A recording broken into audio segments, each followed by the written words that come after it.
Good evening and welcome to the Council meeting. I'm Councillor Will Lane, the Mayor. In June 2017, 72 of our residents tragically lost their lives in the fire at Grenfell Tower. I ask every member of the Council to pay our deepest and continuing respects in the conventional manner by marking the moment with 72-second silence now. Would everyone please stand?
Please be seated.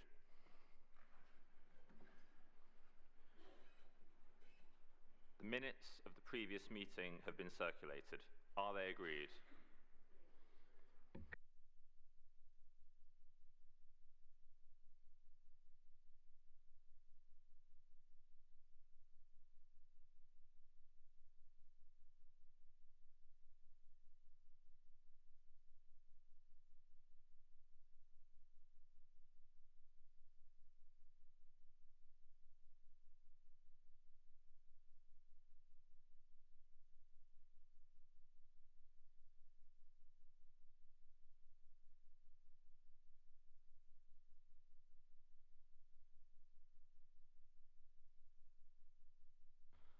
Item number 2 is declarations of interest.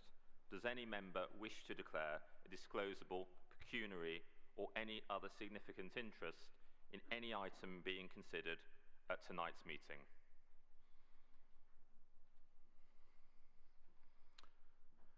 Item number 3.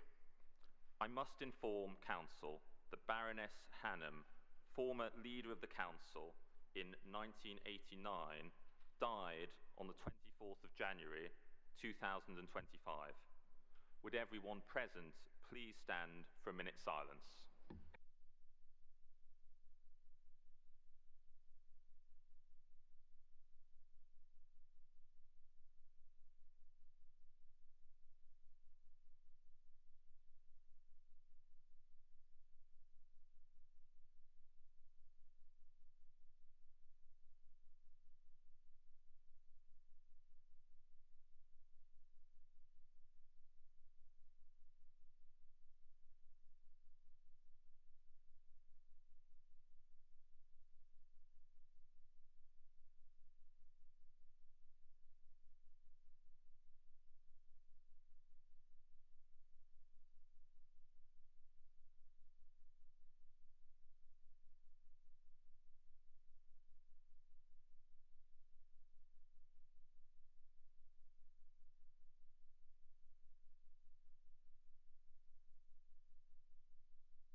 Please be seated.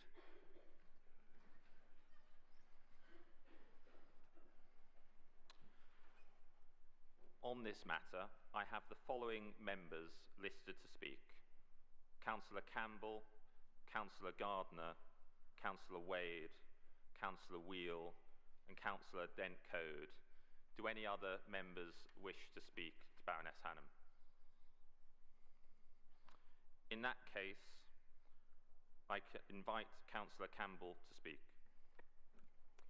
Thank you, Mr. Mayor. Miss Mayor, I was very sorry to hear that Joan Hannam had died. Baroness Hannam, as she was first elected to the council in 1970, serving as councillor for Holland Ward for 40 years, meaning I was lucky enough to serve with her on the council in the first term as a councillor myself.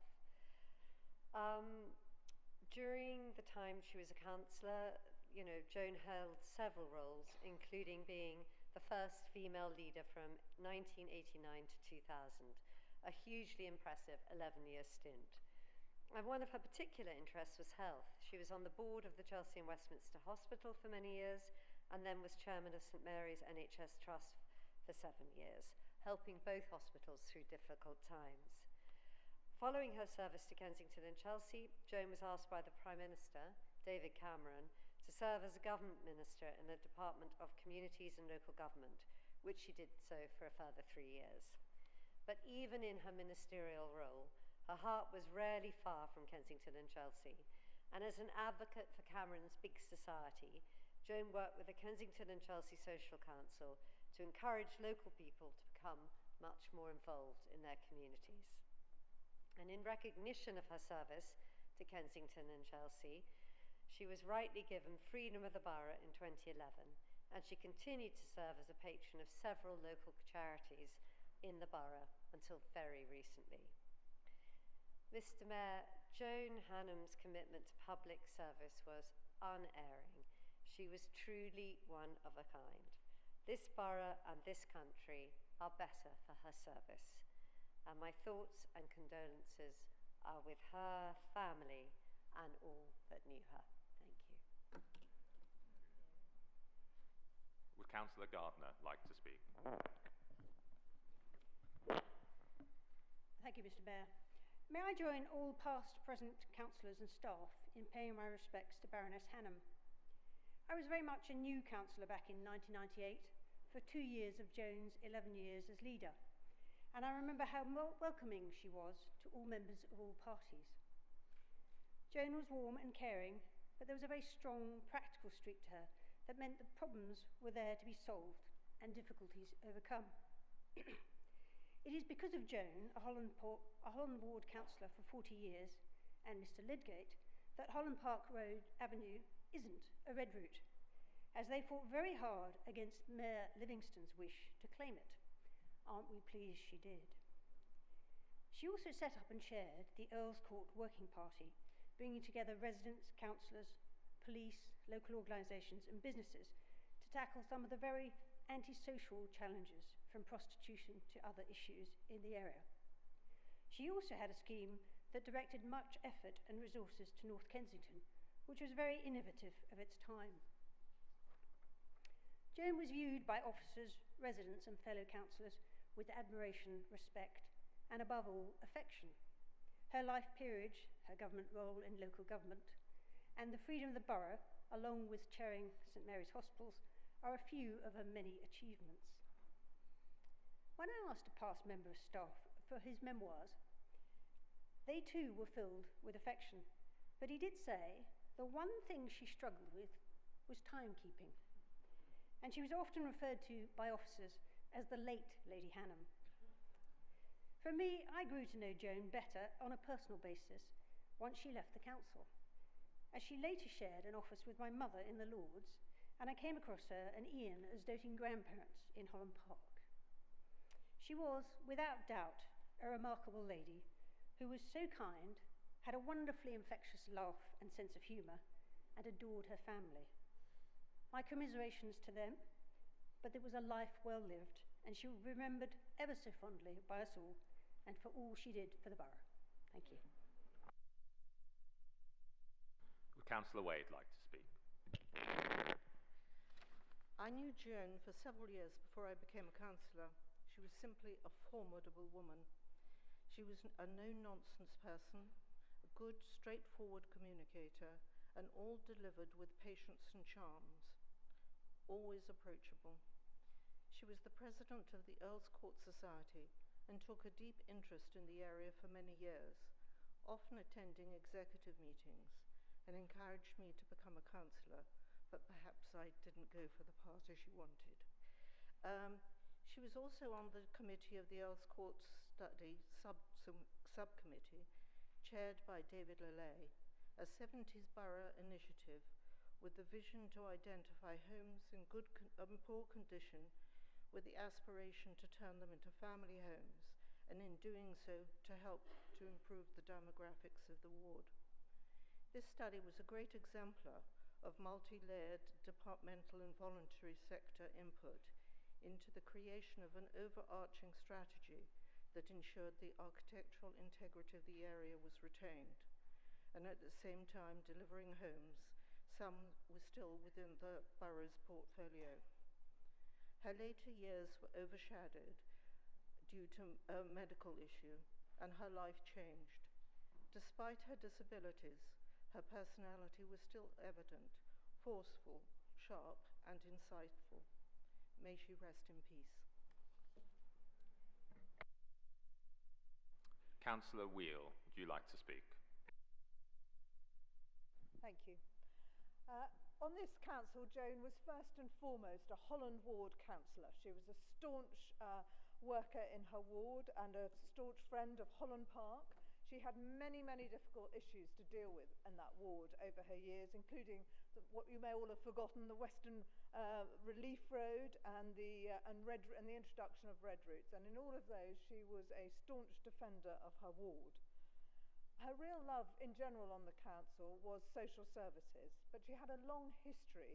She'd been a member of the Mental Health Act Commission, and as others have mentioned, she was vice chairman of Chelsea and Westminster Hospital, she was chairman of St Mary's Hospital, and she later became the chair of Monitor. She really was very distinguished in her field.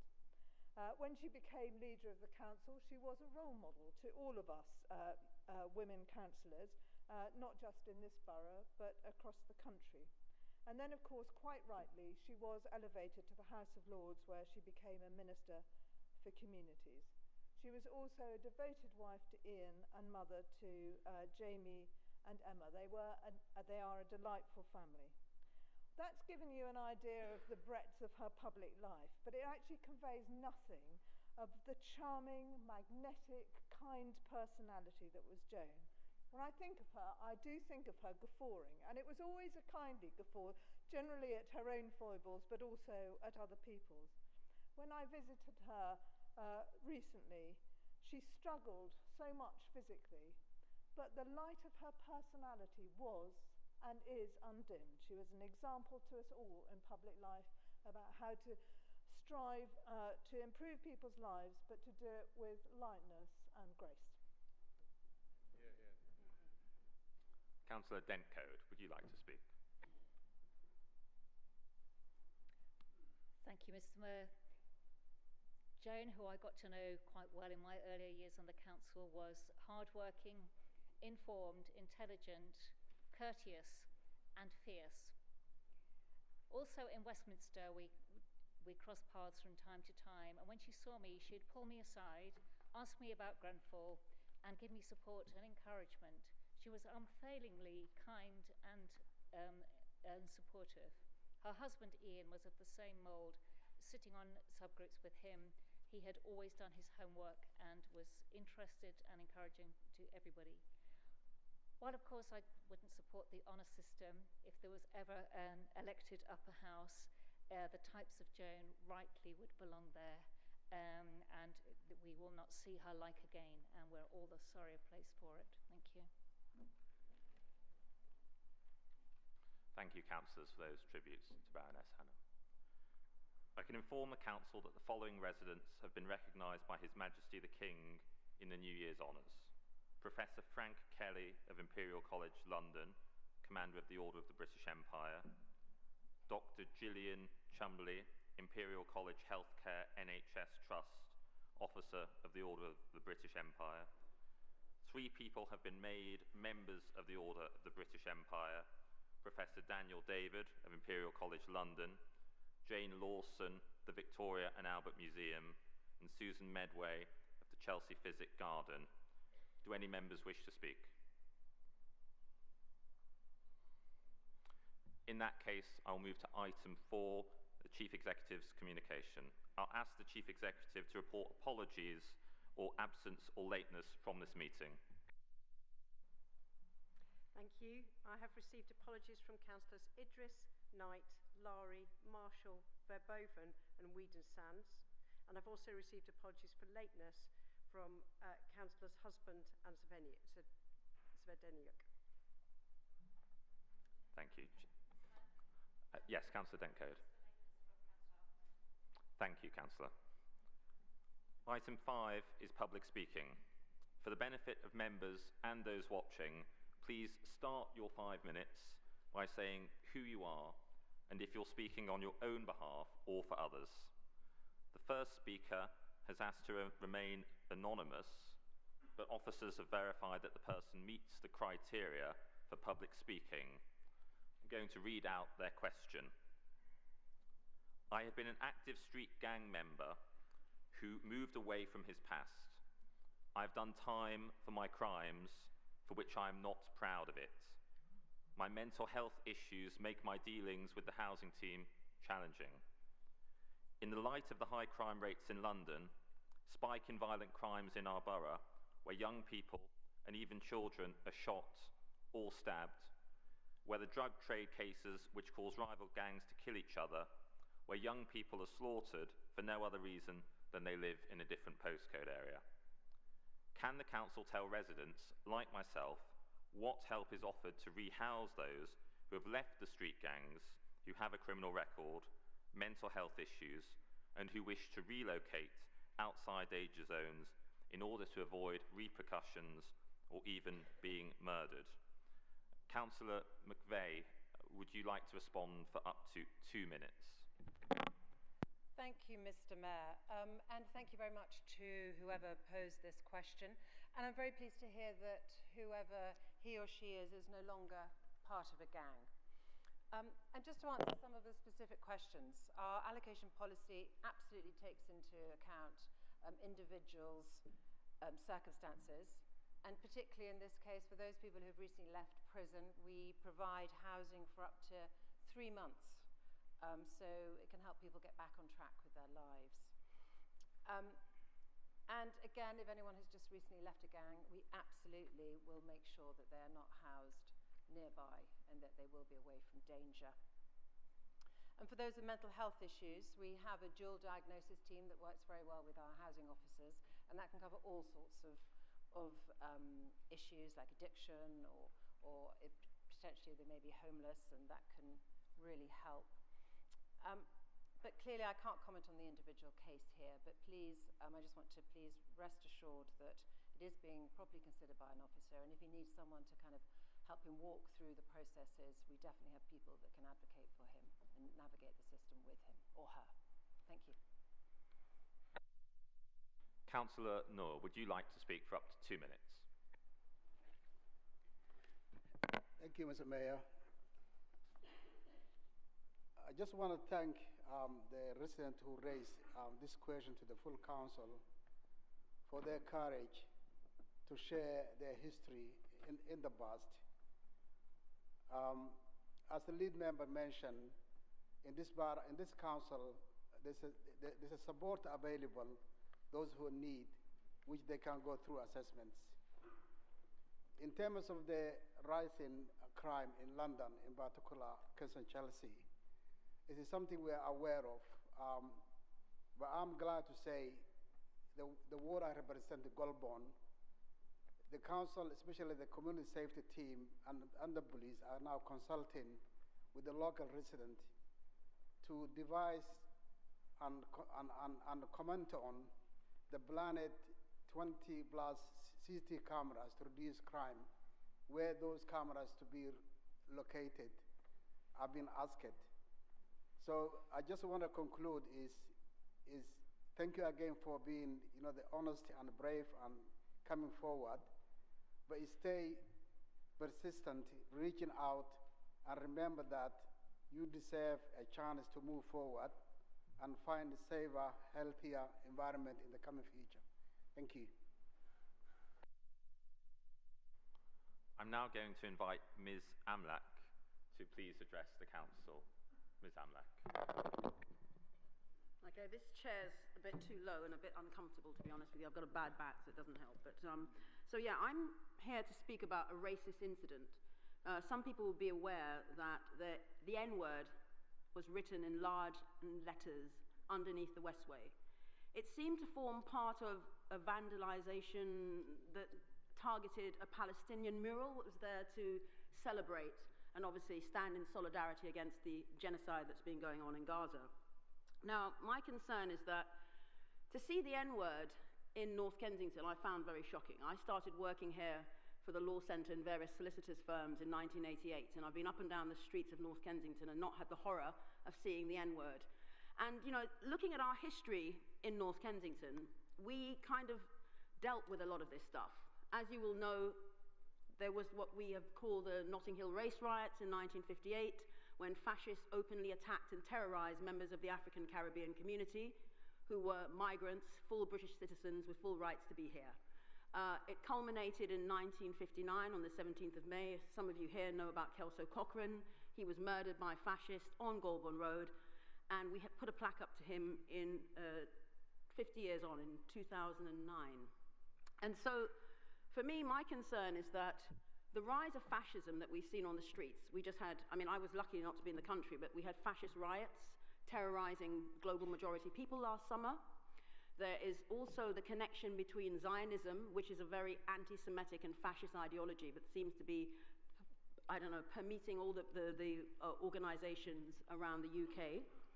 And so ultimately, if we are going to be in this situation, it seems to me as though we're going backwards. We're supposed to have dealt with this. We're not supposed to have open racism, fascism, and other associated evils being expressed and just being let go. I mean, we saw Elon Musk willfully make a Nazi salute at the inauguration. So all of these things have context and they have implications. So I'm concerned that my community, African Caribbean people, other people of African heritage, and global majority people are at risk. Now, in 2005, I was one of a group of people who founded the Race Equality Partnership, Kensington and Chelsea. And part of our work was to monitor how hate crimes were dealt with by the local police. So I ran the Racial Incidents Task Group at Notting Hill Police Station. Sadly, in 2009, the funding was withdrawn for that. And I'm thinking now that based on the situation that we're facing with the rise of fascism, racism, Zionism, all the connected evils that put people that look like me and other people from the global majority particularly at risk, that we ought to be thinking about going forward. So firstly, will RBKC ensure that it takes every possible step to ensure that the police treat this as a hate crime and investigate it and identify the perpetrators? That's the first thing. Also, what measures can RBKC put in place or work with the local police to put in place to safeguard residents, particularly those of African heritage and global majority people? And then, considering, as I said, this rise in racism, would RBKC consider allocating a budget that can be used by local communities who face the threat of racism and fascism so that we can have agency in how these issues are dealt with by the local police and we can have voice? That was the whole point of the Race Equality Partnership. And then finally, I'm not entirely sure, but has RBKC adopted the term global majority as a solidarity with, well, African heritage and other global majority people, which are currently, I think you're still using BAME, I'm not sure. I know Westminster, have you adopted it? Yeah, because Westminster, I think, have adopted global majority, and I'd like to see that, because I think it's important that in a borough like RBKC, with our history, that we stand at the forefront against racism, against fascism, and we, you know, take a lead from the communities who suffer this. So those are my 4 points, and yeah, I don't know if you can respond to all of them, but as much as you can would be appreciated. Thank you, Ms. Amnak, for speaking. I'm now going to invite Councillor Addenbrooke to respond for up to 2 minutes. Isis, thank you very much for coming this evening. And I'm really sorry, I did not know about the use of the N-word. And I'm really sorry to hear that. I think I can say that this council takes hate crime really seriously and works with the police and voluntary sector to ensure that crimes are investigated and victims supported to recover and access justice. We currently commission Victim Support, Kensington and Chelsea, to provide a hate crime advocacy service to support residents, and to my knowledge, we are the only London borough to do so. We are also fortunate that Superintendent Renandan is the London lead for hate crime and is committed to investigating any reported hate crimes. And we've raised some of the concerns you submitted earlier with him, and he has told us that he is investigating them, but it's too early for him to come back and comment. And I think we all in this chamber acknowledge that last year, following the murder of the 3 girls in Southport, that tensions rose across this country. And I have to say I felt shocked and ashamed by the actions of the rioters against some of our communities. There is absolutely no place in this for our society. So I think you've raised a number of issues, and I'd really like if you could come in and meet with our community safety team.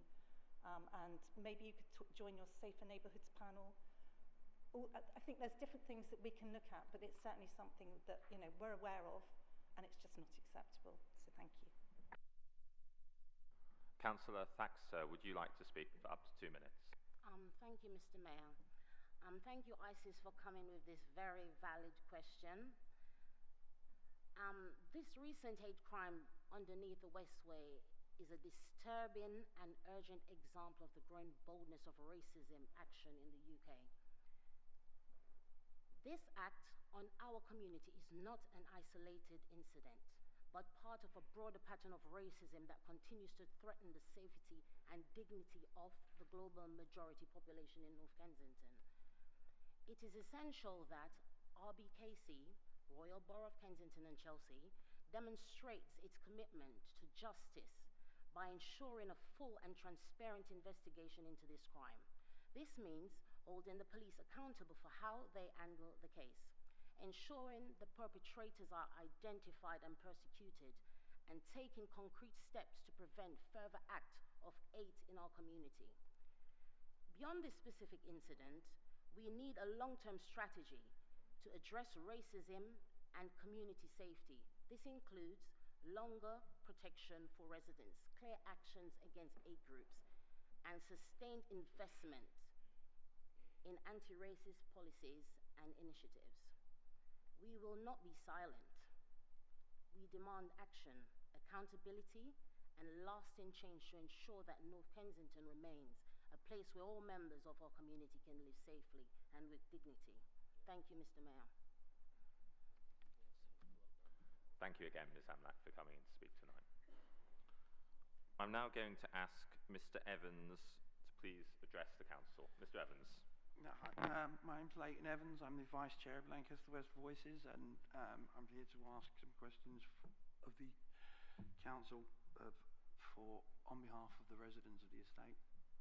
The walkways of the estate. We had a meeting a few months ago with councillors Soft McVeigh and Doug Goldring about trying to possibly bring down the service charges and decrease the rent, and that be ongoing until the works are completed, the refurbishment of the estate. Sorry, I've got a throat infection. My voice is going a bit. And we then had a meeting on the 15th of January with Alex Norris, and it was attended by Mona Ahmed and Claire Simmons. I apologise again. And where we asked the central government if they could help us out with that and alleviate the expense on the council, and he said he would like some costings on that. I just want to make sure that the council follow through with it. Follow through with that commitment, please. Yeah. If you need to take a break or have a glass of water. I can't speak. Would you like the councillors to answer your questions thus far? Yes. Thank you. In that case, I'm going to invite Councillor McVeigh to respond for up to 2 minutes. Councillor McVeigh. Thank you, Leighton, for coming. I hope your throat gets better. I thought you were going to be asking about the Lanc West staff in general, but I see it's a slightly bigger question. Do you want me to answer about the Lanc West staff as well? No? Well, I will seeing I'm here, I might as well answer about that. Just to reassure you and reassure everyone listening, the Lancaster West staff are not agency staff. They are completely part of council staff. I mean, this morning I was in a council management big meeting in the hall, and there were definitely Lancaster West staff there. And in fact, over 25% of the Lancaster West staff are local North Kensington residents, and some are from the estate as well. So that's the part of the question that I had written down here. But in terms of what you've asked just now, as you know, Doug and I, as you know, we did meet with you, and Doug and I have been discussing how best to approach this. We are very sympathetic to your requests. We've just got to look at all the different options. As you know, well, the housing revenue account is in quite a challenging state at the moment. So we're looking at lots of different options, and we will definitely get back to you. But thank you very much for meeting with Alex Norris. That is great. The more voices, the better. And I know that the Lancaster West Resident Association under Mushtaq has also reached out to government in terms of funding for helping us fund the rest of the major works. So thank you very much for that. Councillor El Nahi, would you like to speak first? Councillor Simmons. Please, Councillor Simmons. Thank you. Thank you, Leighton, for coming tonight with this question. I want to start by responding to the point that you have raised concerning the issues around the rent and the service charge on the estate in view of the conditions and the experience of the residents for the last several years. In 2022, following the meeting in the Methodist Church, I asked the council to cost the request that was coming from the residents. I was pleased, we're now a couple of years further on, and I was pleased to see that this issue actually featured in papers to my Housing and Community Select Committee, that it was actually written in black and white. I'm really pleased to see that you've been meeting with Doug and Sof, I was very pleased to join the meeting with Alex Norris to make sure that this request gets heard in the right places. I think, as Sof has mentioned, there is an issue around the source of funding this request, and I think the issue now is finding a source for that funding. I did want to answer something about the question as it's written, but I think I might be running out of time, so I'll leave it there for now, but thank you very much for coming. And thank you again for coming to speak, Mr. Evans. Item number 6 is petitions. Do members have any petitions to present? Councillor Simmons. Thank you. This petition is signed by 39 residents of Lancaster West Estate who are asking the council, that's the leader and chief executive, to take action to ensure that the following concerns are addressed, remedied and resolved. Heating constantly breaking down due to rubbish boiler, fuel running out, no local engineer to come and fix, based in Dartford, no direct contact. Heaters offered but no money for the electricity cost used. Mould and dampness, put blame on residents, blame us for not opening windows, how can we open when there's no heating? Constant noise, dust, disturbance to daily homely life, we do not feel safe at home, no peace, we are getting sick all the time, spending money on buying cold and flu medicine. Kids are losing out on education due to illnesses, cannot concentrate, cannot work or study, cannot rest when sick. Block is unsafe with all the scaffolding, structures inside, wires hanging, dust, core drilling all the time, swearing workers, loud, shouting at each other. How can we live on in the middle of these construction works? Are workers DBS checked? Living like this is not fit for normal living conditions. We need to be placed somewhere safe, warm, and compensated for disruption since it started and while we are here. Children need to be compensated. All residents equally supported and compensated. Tuition for children sitting their GCSEs. Extremely poor quality windows letting draft in, rusted and mouldy. Broken window locks, difficult to open or close. Terrace doors difficult to open.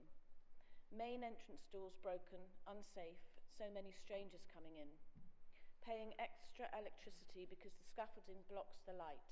We need light in daytime. Also, the air circulation is stopped.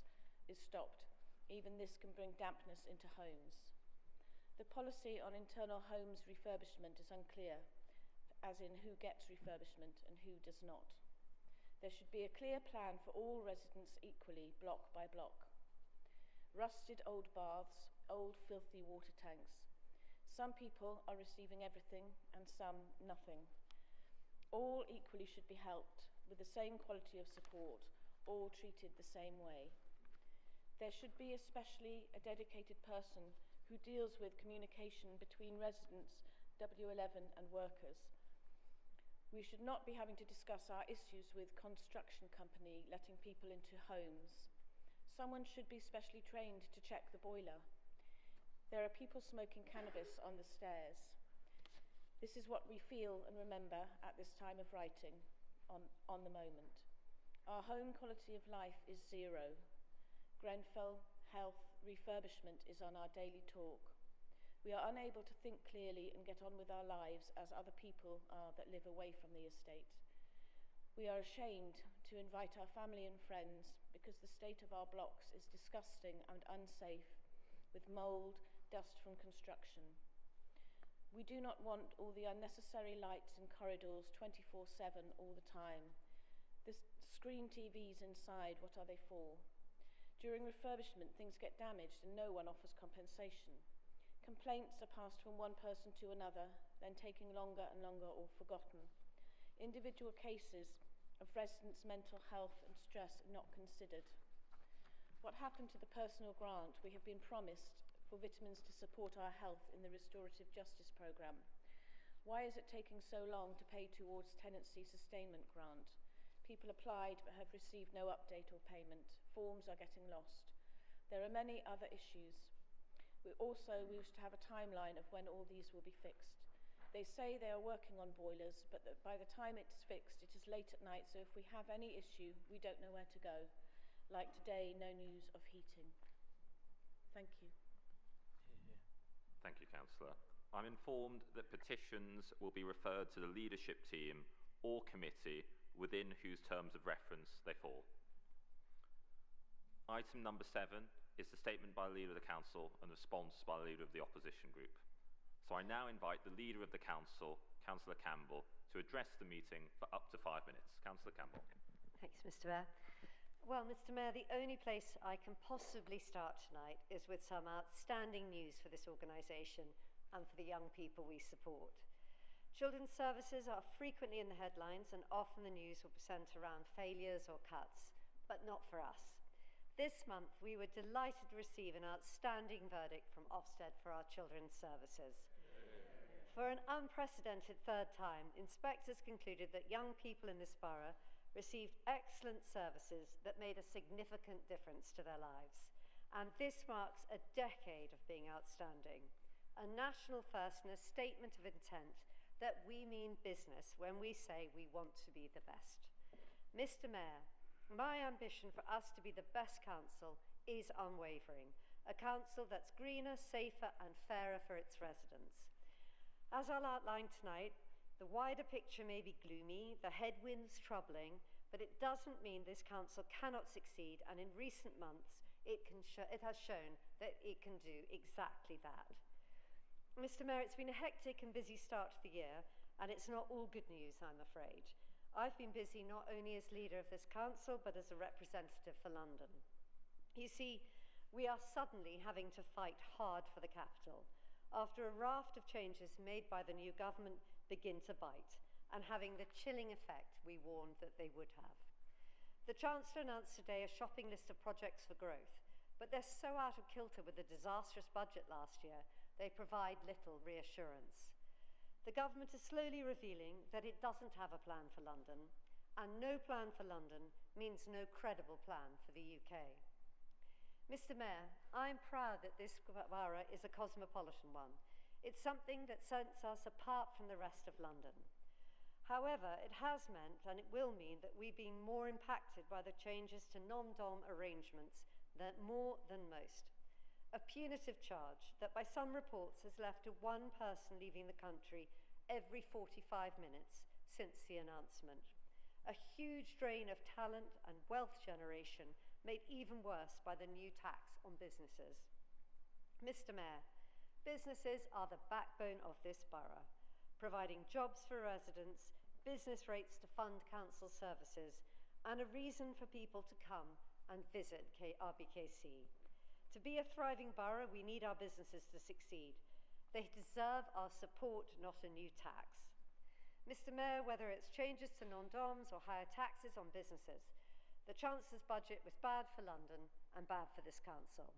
The changes to employers' national insurance contributions alone will add over £1 million in pressures next year.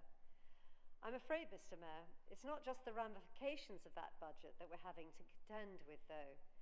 Wherever you look, there are negative headwinds that suggest that things are only going to get worse for councils in London. Take the Homelessness Prevention Grant, for example, a key funding stream for temporary accommodation, a problem most acute in London, where councils are spending over £1 billion a year on temporary accommodation. The grant has always been less than what we needed to fund our services, and I, with other colleagues in London, lobbied the government for an increase. Just before Christmas, when an increase did come, it was not London that came out best, but the rest of the UK. The government changed the algorithm to disadvantage London, leaving London boroughs £12 million off, worse than they should have been. And Mr. Mayor, the bad news doesn't end there.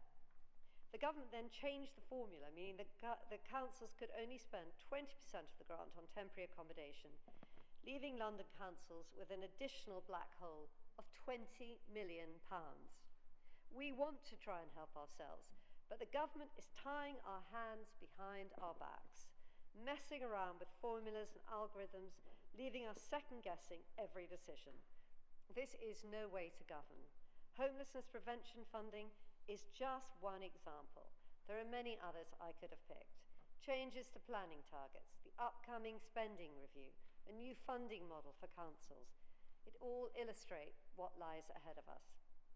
And finally, Mr. Mayor, in a slightly unusual move for me, I'd also like to ask one question of my own this evening.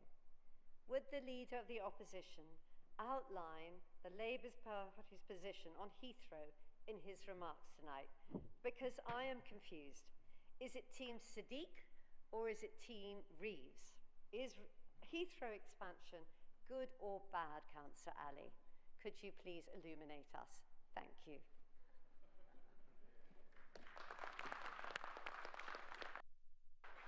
I now invite the Leader of the Opposition Group, Councillor Ali, to respond. Councillor Ali. Thank you, Mr. Mayor, and I appreciate the Leader of the Council asking me a question, which is a valid question. May I respond to that question, and not with starting with my minutes? That was not unexpected question. But if she were to ask me something about Kensington and Chelsea, which we all value and love, I would have asked to answer that question. I would have answered and given more time. For the borough of Hillingdon, I think she should ask the Leader of Hillingdon Council, not the opposition in Kensington and Chelsea.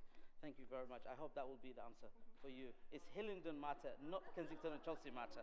On that note, Mr. Mayor, Mr. Mayor, I'm not in Hillingdon Borough, I'm in RBKC. All matters RBKC will be answered. I hope that will satisfy the Leader of the Council.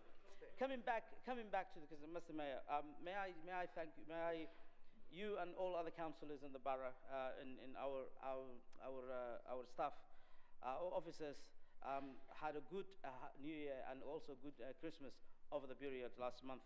May I thank you personally, Mr. Mayor, for reaching out to me and other councillors, as well as the chief executive of the borough, when my mother was hospitalised last month, which I'm happy to report back that she has fully recovered after a long illness for last month. So thank you very much for all of you for good wishes. Mr. Mayor, on an issue that I have been raising on behalf of our residents, which is the war in Palestine and ceasefire that has been achieved this month, which is not something we personally have achieved, but we have been calling for it, and I'm glad that the ceasefire now has been reached, and I hope in the Middle East and the greater bar in the Middle East of the nations will be safe, and the hostages will be released, and Palestinians will have a chance to govern themselves and have prosperous future for all residents all nations and all people in that part of the world. Mr. Mayor, although we have a different parties, we as a chamber, as the councillors in this chamber, believe in, and we do believe that prosperity in our borough is our first mission. Housing fit for human habitation, and also good transport link is a pathway to prosperity for our borough, Mr. Mayor. I had a good chance with the leader of the lead member for housing, Councillor Sof McVeigh, to see housing as well as the environmental issues in our borough, in Delgado Ward, and I hope the lead member will act on what we have agreed and the issues that have been raised during our meeting. As we understand, I'm sure the leader of the council spoke about the government and what it's doing. Well, I'm happy to talk about the housing. We have been having a difficult housing for the last 14, 15 years, and the housing crisis was really to the roof. So this government, this Labour-led government under Keir Starmer, has now in position to build, or mission-oriented government to build 1.5 million homes that aims to build at the next within this parliament, so that housing crisis can be dealt with once and for all. May I take this opportunity, Mr. Mayor, to thank Angela Rayner MP, the right Angela Rayner MP, the right honourable, the Deputy Prime Minister, and the Secretary of State for Housing, Communities and the local government who visited Grenfell, and this is important, in a government, a sitting government, to visit and meet the local councillors as well as the local MP. And on that note, Mr. Mayor, Grenfell will always be associated with housing of RBKC, and the council leadership should do all it can to make sure that housing fit for human habitation is achieved in our borough, throughout the borough, for all our residents, and I'm sure they will agree with that on me. I understand, Mr. Mayor, that the council has asked the government for millions of pounds to make sure the housing refurbishment for Lancaster West and other refurbishments.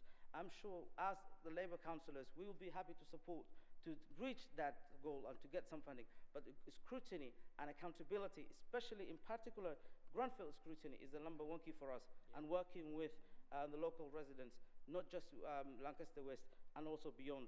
Mr. Mayor, I would like to make sure that the leader of the council, when they are bridging the government, to include the opposition so we can all work together. Transport, as you're well aware of, I'm really pleased to see that the meeting has taken place this month, led by organized by Joe Power, the local MP, and including with the Minister for Tourism, directors of museum, hospitals, Imperial College London, TfL, the London Deputy Mayor, as well as our own RBKC lead members for the Deputy Leader of the Council, as well as Councillor Jim Kamali. I'm sure they will understand that regarding South Kensington TV station development, which is what it says about this government, not only in RBKC but the countrywide, the development is the key for any country, and the development for South Kensington TV station, which is the 13th busiest network on the network, and 30 million journeys a year is being done, which is crucial for the residents and visitors. I'm sure this development the council should agree and will support. The question for me to ask the council leadership is, now that they welcome the development in South Kensington, how and when will they commit, and what will be the details of the contribution towards that, so that we can all work together, not just to the north of the borough, but the south of the borough, so we can make this borough the most prosperous for all. And I'm happy to speak on behalf of the borough rather than Hollington. Thank you very much. Thank you. Yeah, well done. Councillor Ali, just say thank you for your kind words. I'm delighted that your mother has fully recovered. Item number 8 is the order of business, and in accordance with standing orders, I rule that the order of the business shall be as published. Item 9, reports from the leadership team. There are 3 reports to note from the leadership team. First, the Treasury Management Strategy Mid-Year Review 2024-25. Second, the Annual Complaints Report 2023-2024. And third, the key decisions taken under urgency procedures. I now invite Councillor Campbell to propose the report's reception and Councillor Taylor-Smith to second. Councillor Campbell. I'd like to propose the report, Mr. Mayor. And I'm pleased to second, Mr. Mayor. Thank you. Would Councillor Campbell like to speak to the reports? No. Does any other member wish to speak? Thank you.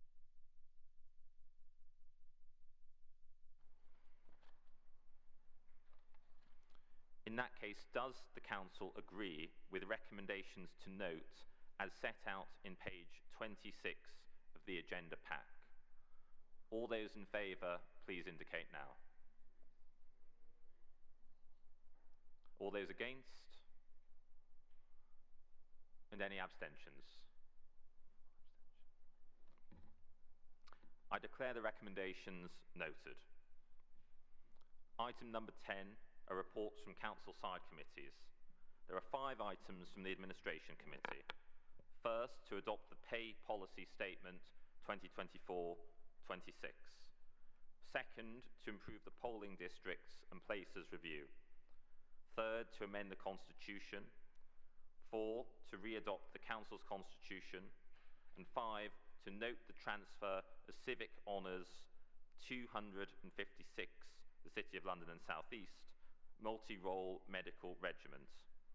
Unless there are requests to the contrary, I shall take all the items together. Would Councillor Taylor-Smith propose the report's reception and Councillor Addenbrooke second? I'm pleased to propose the report. I wish to second. Would Councillor Taylor-Smith like to speak to the report?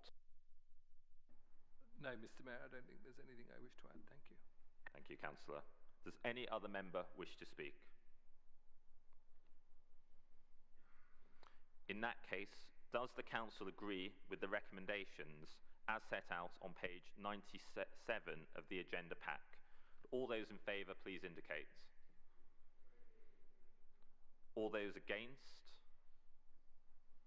And any abstentions? I declare the recommendations approved. Item number 11, reports from the Overview and Scrutiny Committees. There are no reports from Overview and Scrutiny Committees or Select Committees. Item 12 are questions asked of lead members under Standing Order 22. I now invite Councillor Jeddart to ask a question to Councillor McVeigh for no more than 5 minutes. Councillor Jeddart.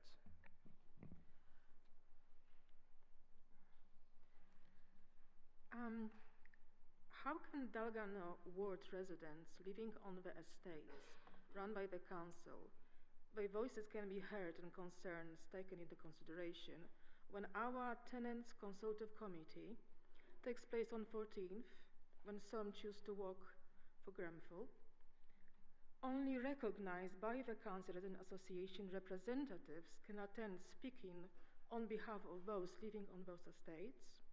There are no minutes taken of those meetings. Nothing is published on our website. Those minutes not taken and not circulated around the councillors to forward to the residents. There is a small number of councillors involved in the Tenants Consultative Committee. Only the lead member for housing and members of the Housing and Community Select Committee. The Housing Management Service engages directly with a few, not all the residents, but decision made impacts all the residents living on council-run estates. The residents' summit we had last September had no space for any questions from the residents. So can we have answer how our residents living on council-run estates are represented if they are no part or have no recognized by the council resident associations? Thank you. Councillor McVeigh, would you like to respond? Thank you, Mr. Mayor, and thank you, Councillor Jeddart, for your question. There's quite a few questions in there, so in the interest of time, I will respond with a written response to you. But just to reassure you and anyone else in the chamber, the TCC, the Tenant Consultative Committee that you talk about, happens every single month on a Monday. And it is absolutely open to all of our council tenant residents. Only those who are elected by their RA are allowed to speak and vote on matters, because we often consult residents on all sorts of issues. And yes, you're correct, I'm often there, and so is also Councillor Simmons, as in her role as Chair of the Scrutiny Committee. Other councillors are very welcome to attend and observe, so do please come along next Monday when it is on. And Councillor Jeddart, do you have a follow-up question? If so, please speak. We all know that the human rights allowed every single citizen living in this country to self-assembly. This applies also to residents who have rights to self-assembly. On what legal basis this council says, we will recognize you, not the law of this country? And Councillor McVeigh, would you like to respond? I'm not quite sure what you're implying there, but the residents' associations are voted in by residents on estates, but I don't really understand what you mean about means of assembly. But in my role representing housing in this borough, I can assure you that if a group of residents wish to form a residents' association, we will absolutely support them to do that, because we need to hear the voices of our residents. So thank you. I'll now invite Councillor Benton to ask a question to Councillor Kamali. Councillor Benton. Thank you, Mr. Mayor. There is a very minor adjustment from the question I submitted that will make sense, I hope. Mr. Mayor, since the disastrous flood centred around Colville Ward in 2021, evidence of Thames Water's catastrophic failure to meet their statutory obligations and allowing our necessary public infrastructure to fall into ruin has become, in my view, undeniable, compounded by their now evident policy of stonewalling, heel dragging and buck passing. I understand that technical consultants are currently tasked with surveying the sewers beneath Kensington Park Road, an area that saw the worst flooding destruction of 2021 and upon which the council seems recklessly keen to push controversial developments. While mere hours after my submission of the original draft of this question, some of my queries about those consultants were finally responded to, there remains a troubling lack of access, information and accountability regarding the degraded infrastructure of our water systems and the destructive consequences. What is this council doing to bring Thames Water's negligence to light? More importantly, what mechanisms is the lead member for planning and public realm willing to utilise in forcing its correction, securing compensation for their willful destruction of our residents' homes, and ensuring a robust public service moving forward, one wherein those profiteering enterprises tasked with safely delivering our essential services through 40 years of an exclusive natural monopoly is brought to heel and compelled to answer to elected representatives of the people of the borough first, and to be subject to our thorough and consistent scrutiny.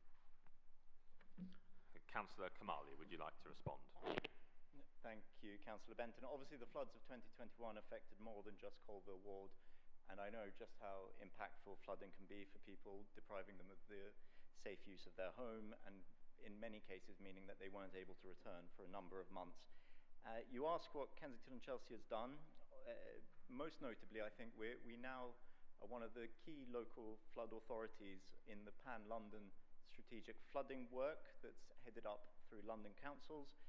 Somehow I've ended up on the comms side of it rather than on the engineering side, but I'm doing my bit to make sure that Kensington and Chelsea is helping drive positive change across London.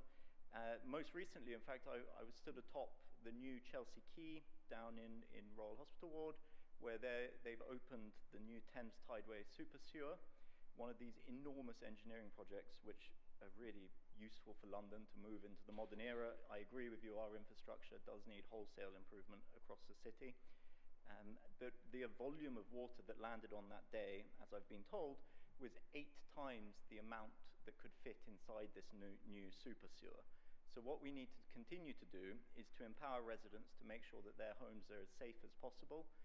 Through planning policy, we've just recently launched the new Householder Guide to Flooding. These are giving sort of small tips and tricks that people can implement in their own homes to make sure that they are holding back the tide as best they can. You mentioned the works on Kensington Park Road. This is something else that we're doing. Our Amazing Spaces programme is not just about making everything you see above ground amazing. It is also about making sure that we are building infrastructure under the ground. So Kensington Park Road will have flood mitigation built into the streetscape. That's probably what the team were looking at. It's where best we can put that water mitigation in. And of course, we have wider plans for Portobello. It's a much larger project, but we saw the river of water that ran down Portobello Road on that day and on that evening. and we absolutely have to try and slow that water as best we can. I don't want to end up being King Canute trying to hold back the tide, but I think if we all work together, perhaps we can effect some positive change. So thank you. And Councillor Benton, do you have a follow-up question? A follow-up, yes. I mean, I actually believe that lead member has a lot of ideas about flooding that I think are good. I will reiterate that my focus is particularly on Thames water, and that there is compelling evidence that there were choices or failures of duty by those working for Thames Water in the actual direction of what they have control over and we don't. So I would urge the lead member to focus as much as possible on, as I said, bringing Thames Water to heel, because as far as I'm aware, they have absolutely free rein to stonewall us and our officers, and we have some excellent officers in charge of flooding who can get absolutely nowhere at that stage. As such, I would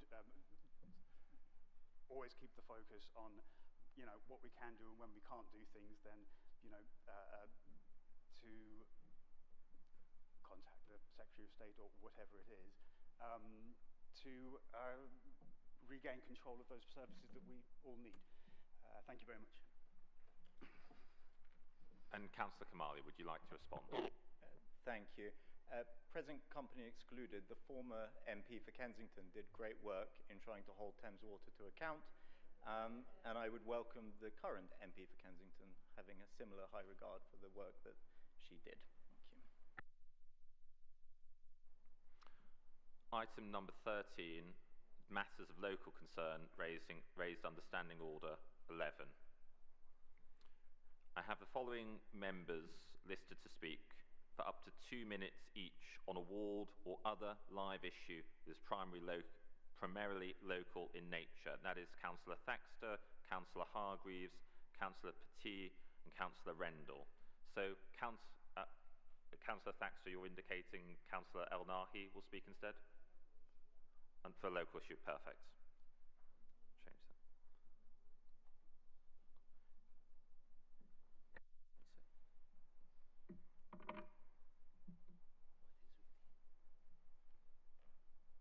I've been informed that the whips must agree if a change in questioner is to take place. So I'm going to ask, do the whips agree that Councillor El Nahi can ask a question instead of Councillor Thaxter? Or, sorry, forgive me, raise a matter of local concern under Standing Order 11. Sorry, we discussed this on Monday, and there was one question from Councillor Thaxter. There was no mention of an additional question. No, that is the question, but it's of a local issue. It's a statement, not a question. It's an SO11. But you have one SO11, yes, and it was agreed on Monday that you were going to raise it. Are you now giving it to Councillor Nagi? Okay, that's fine. In that case, it's agreed that Councillor El Nahi can raise the matter of local concern. So, Councillor El Nahi, please. Okay, thank you. I'm just reading on behalf of my fellow councillor. Thank you, Mr. Mayor. Yes. Following the council response to the Grenfell public inquiry report that was approved at full council in November, I would like to ask for an update on how the commitments within the response are going to be implemented. As you know, while we welcome its sentiments, we are reserving judgments on the report. As such, we are keen to see action. You have also said that in November report, it's not the end of the council response. So we are keen to know how to take part and to support the next steps. Because as you know, it's vital that the program of change at the council and the response to the inquiry be progressed in a nice and comprehensive way, and including the element of transparency within the full council inclusion of all the ward councillors in North Kensington, including Notting Dale councillors. The scope of the work and the scale of this complexity, it has to be supported by the Grenfell program, as well as residents' ongoing concern about Grenfell-related issues, including health and the future of the tower, which means it's not realistic to be adequate to farm all these matters in the different existing scrutiny arrangements. Therefore, the reluctance of the Council to act upon this suggestion so far is really troubling to us. So I call on the leader to take this opportunity and reinstate a Grenfell Recovery Scrutiny Committee for the benefit of our residents. Thank you, Mr. Mayor. Thank you, Councillor. I now call upon Councillor Hargreaves to speak. Councillor Hargreaves.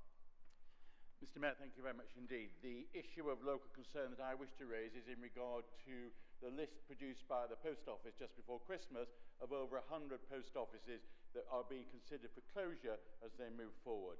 As members, I think we're probably aware, 2 of those post offices sit within the Royal Borough of Kensington-Chelsea, one on the King's Road and the other one on Kensington High Street. So that affects my ward directly, Chelsea Riverside, and the one in Kensington High Street affects the Camden ward directly, but obviously it's residents around those areas as well who are brought into this.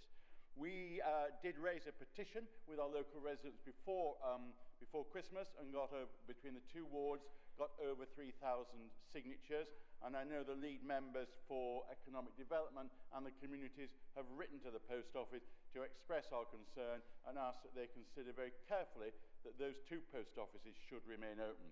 Mr. Mayor, it is vital that these post offices stay open. It's vital for our residents. As more and more banks close, the post office are taking up more and more of the functions that banks did. So it's not just about postage stamps and parcels, it's about being able to deposit money, it's about being able to do currency exchange, and many other functions that banks used to do.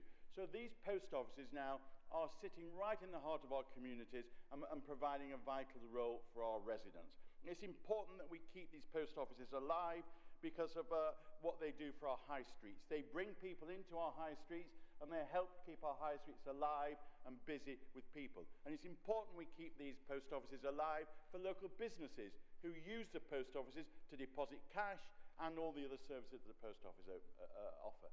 So I do urge all members, we've done the petition, it's now sitting with the post office, and I urge all members, at whatever opportunity possible, to lobby our local MPs, to lobby the Secretary of State for Business and Trade, and to lobby the post office to ensure that these 2 post offices in the King's Road and on Kensington High Street remain open for our residents. Thank you, Mr. Mayor. I now call upon Councillor Petit to speak. Councillor Petit. Mr. Mayor, it is an honour to stand here as the recently elected councillor for Norland, and I would like to thank my predecessor for his service.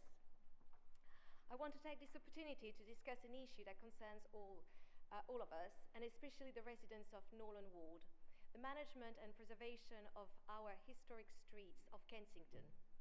We've seen some recent proposals, including the redesign of the Holland Park roundabout by Transport for London, that really bring the issue to the forefront. They remind us how important it is to engage our community in decisions that affect our public spaces. These spaces are a vital part of our borough's identity, and we must ensure that they reflect the desires of those who live here.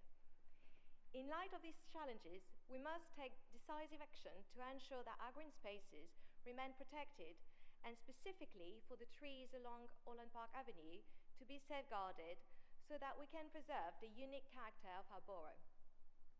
We must commit to ensuring that any future planning decisions concerning major roads such as Holland Park Avenue or High Street Kensington involved genuine and transparent consultations with local residents. This is in stark contrast to the alarming example of the Mayor of London seizing control of Oxford Street without the support or approval of local residents nor councillors. It is vital that we listen to their perspective and ensure the needs of those we serve are at the forefront of our planning efforts.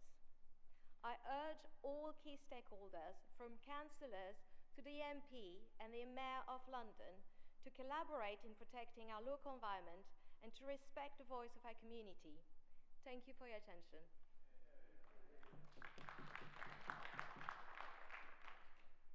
Thank you. And Councillor Petit, just to say congratulations on what I believe is your maiden speech in this chamber. Congratulations.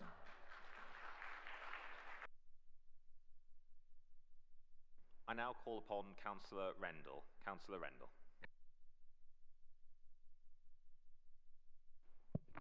Thank you, Mr. Mayor. I'd just like to express my disappointment in the government's decision to delay the new hospital programme. By at least a decade, I may add, Mr. Mayor. Many of our residents use St Mary's Hospital as their primary care location, with many others also using Charing Cross. The Health Secretary, Mr. Mayor, said during the general election, and I quote, "We are committed to delivering the new hospital programme, including Hillingdon Hospital, St Mary's, Whipps Cross Hospital and Charing Cross Hospital." I welcome that, but this needs to happen as soon as possible. Ben Coleman, our Member of Parliament for Chelsea and Fulham, claimed in his election literature, Mr. Mayor, that he will, and I quote, "rebuild and modernise Charing Cross as soon as possible," which is now deleted from his website. No trace of it whatsoever. Work on Charing Cross and St Mary's will not take place until 2035 at the earliest. The government promoted itself on making clear promises, Mr. Mayor, but much like some budget measures, has had to U-turn. Professor Tim Orchard, who is the chief executive of Imperial, who runs the hospitals I just mentioned, said, "This is devastating news for our communities, our staff and our patients, and for the whole of the capital's healthcare system. We understand that the government's new hospital programme must be affordable, but the simple truth is that St Mary's Hospital in particular will not last until 2040. I urge the government to get on with this, as the previous government had committed to, and do this as soon as possible. Thank you.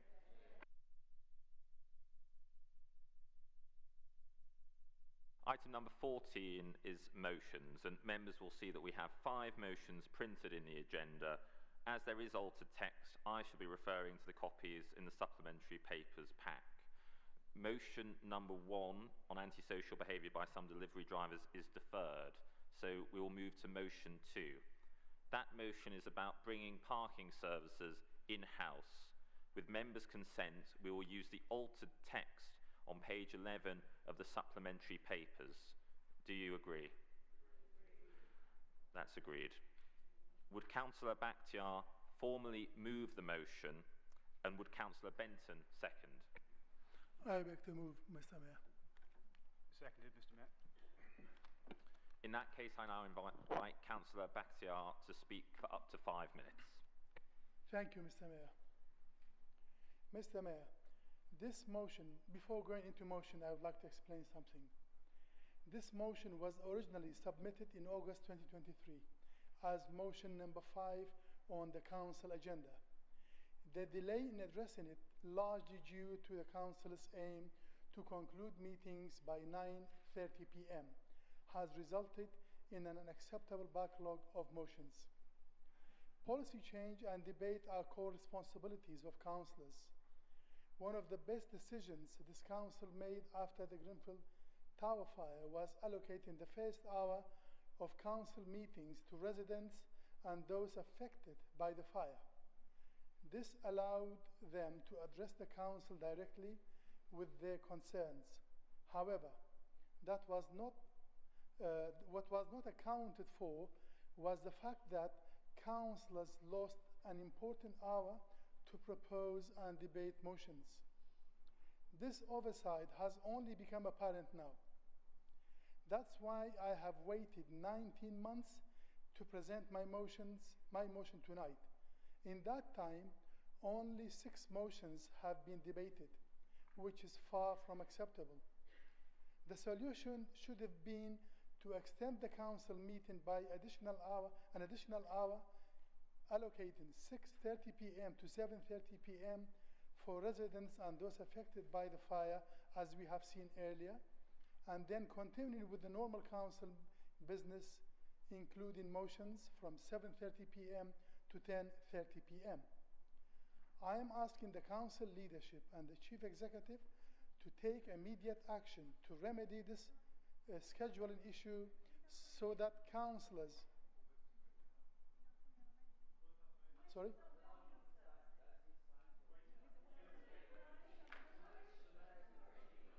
Sorry? Yeah, I'm doing my motion. Yeah, carry on. Yes? Councillor Bakhtiar, if I could ask you to move towards the motion itself, I'd be grateful. Motion, Mr. Mayor. Well, the fact we have waited 19 months for this, and we have only done 6 motions. You don't want me to say something about this? I am asking the council leadership and the chief executive to take immediate action to remedy this scheduling issue so that councillors can carry on their duties effectively. Mr. Mayor, this has got nothing to do with the motion. Councillor Bakhtiar, could I ask you to speak to the motion printed in the pack, please? Okay, Mr. Mayor. Many of us were unaware of the situation with the parking enforcement officers. These workers employed by the NSL Limited were earning less than £11 per hour for their hard work. The company refused to negotiate a pay rise until I worked with the Labour Group to call for an extraordinary council meeting in July 2023. NSL Limited, the council's parking enforcement contractor, employs over 100 civil enforcement officers in the borough. They generate millions of pounds in revenue annually. However, in 2023, these officers went on strike for 19 days due to poor pay, costing the council approximately £1 million in lost revenue. NSL Limited faced no penalty for failing to deliver the contracted services, and the council has no means of recovering the loss of funds. Though the pay dispute has been resolved because we have called for an extraordinary council meeting, we must plan to prevent future disruptions. One of the most effective ways to achieve this is to bring the parking enforcement service in-house. Each enforcement officer generates 5 times their salary in revenue for the council. Why should a contractor profit from their hard work? By bringing this enforcement officers in-house, we ensure they are compensated and share the benefits of working directly for the council. Furthermore, this would allow us to encourage local residents to apply for those roles in line with the local jobs for local people policy the council adopted in 2018. Therefore, I urge the council leadership to stop renewing the contract with NSL Limited and plan to bring the parking enforcement service in-house after the current contract expires, ensuring that civil enforcement officers are directly employed by the council and receive fair pay and benefits. Thank you, Mr. Mayor. Councillor Benton, would you like to speak for up to 5 minutes? Councillor Benton. Thank you. It'll be brief, Mr. Mayor.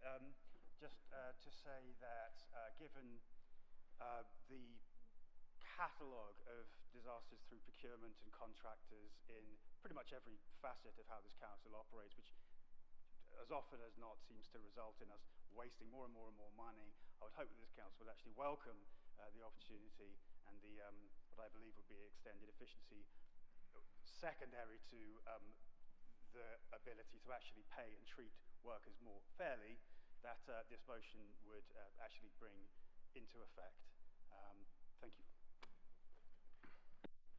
I will now open the motion up to debate, and I have the following councillors who've indicated that they wish to speak. That's Councillor Bennett, Councillor Adurian, and Councillor Dent-Code. So I'll begin with Councillor Bennett. Councillor Bennett. Thank you, Mr. Mayor. Well, Mr. Mayor, I must say that I am surprised and indeed disappointed to see 2 well-respected colleagues who I know are capable of making erudite and pragmatic contributions in this chamber, put such an inchoate and frankly irresponsible proposal before us this evening. I feel I should remind them, and indeed all councillors, Mr. Mayor, as we choose how to vote on this motion, that we have a legal and a moral obligation here to deliver the best value possible for our residents. With this in mind, members should know there is a large body of evidence showing that significant economies of scale can be achieved by outsourcing parking services to a dedicated parking company as part of a well-managed contract. And it may surprise opposition members to learn that running parking services is actually quite complicated, including, for example, the acquiring and running of bespoke software and hardware.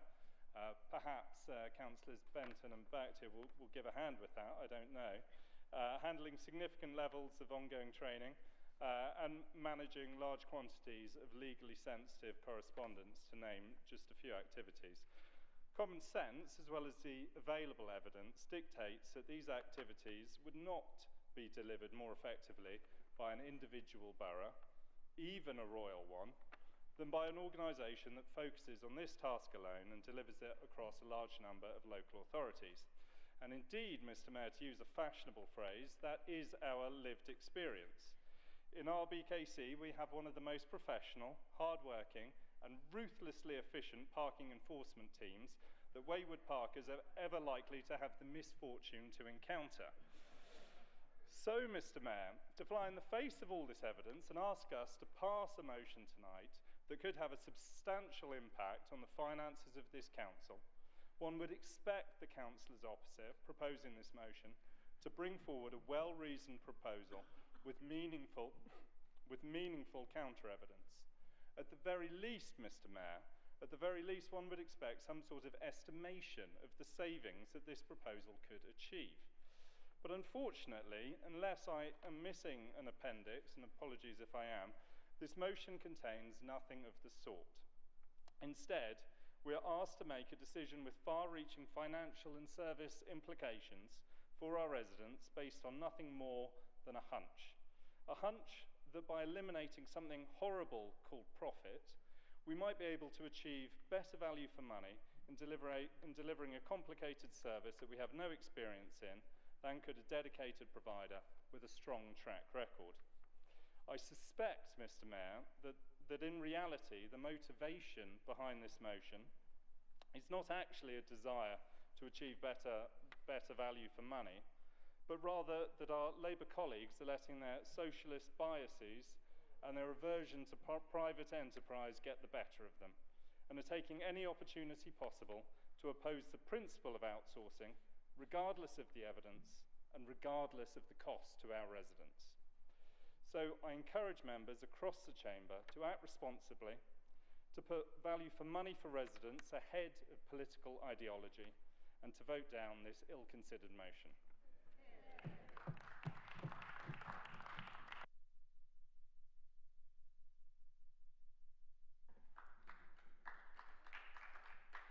I'm now going to call upon Councillor Adurian to speak. Councillor Adurian. Thank you, Mr. Mayor. If I may briefly, Mr. Mayor, I think addressing Councillor Bakhtir, I believe a number of motions have been deferred over the past year due to, of course, 2 elections. And I believe, obviously, we had 2 meetings that were devoted over to Grenfell. So, of course, it was quite right that motions had to be deferred. Mr. Mayor, if I may return to the motion at hand, I think it goes without saying, and my colleague, Councillor Bennett, has quite admirably explained this, that outsourcing as an activity, any kind of activity, is a good idea when an outside organisation can deliver a service more cost effectively, saving the council money and delivering it to a better standard at the same time. However, I think it is worth noting, and this is an observation which I've had from many residents around the borough and certainly other parts of London as well, it does appear to many people that there are more and more public sector contracts, this isn't just about parking in particular, that are being delivered by a relatively small number of large national organisations, both private and in the third sector, it should be noted. And it is right to question whether, in fact, their expertise or even the much vaunted economies of scale, their track record of innovation, whether it is really the type of standard that we expect. It is right to question that. And in that sense, at least reassure ourselves that we really are getting the most out of these contracts, to make sure that the people delivering them on our behalf are being treated fairly and not just go through the motions when renewal approaches. There is little point to outsourcing if we end up simply replacing a poorly functioning public bureaucracy with a poorly functioning private one. And vice versa as well. Bringing things back in-house is not a cost-free exercise either. And given that there are ample issues around parking, certainly, to be dealing with in the borough, how we deal with motorcycle parking, enforcement generally, how we allocate an ever small number of parking bays fairly, how we allocate parking permits fairly, and all these different demands, I'm struggling to see which of them would really be resolved, certainly at this stage, by going through the long, complex exercise of essentially trying to rebuild this service in-house. And it's obviously far more than just a simple transfer of employment contracts. So while there are some reasonable points to look at, really, around how these contracts are being delivered, I think while we do want to see value for money demonstrated, this certainly isn't the time to embark on a change such as this. Thank you.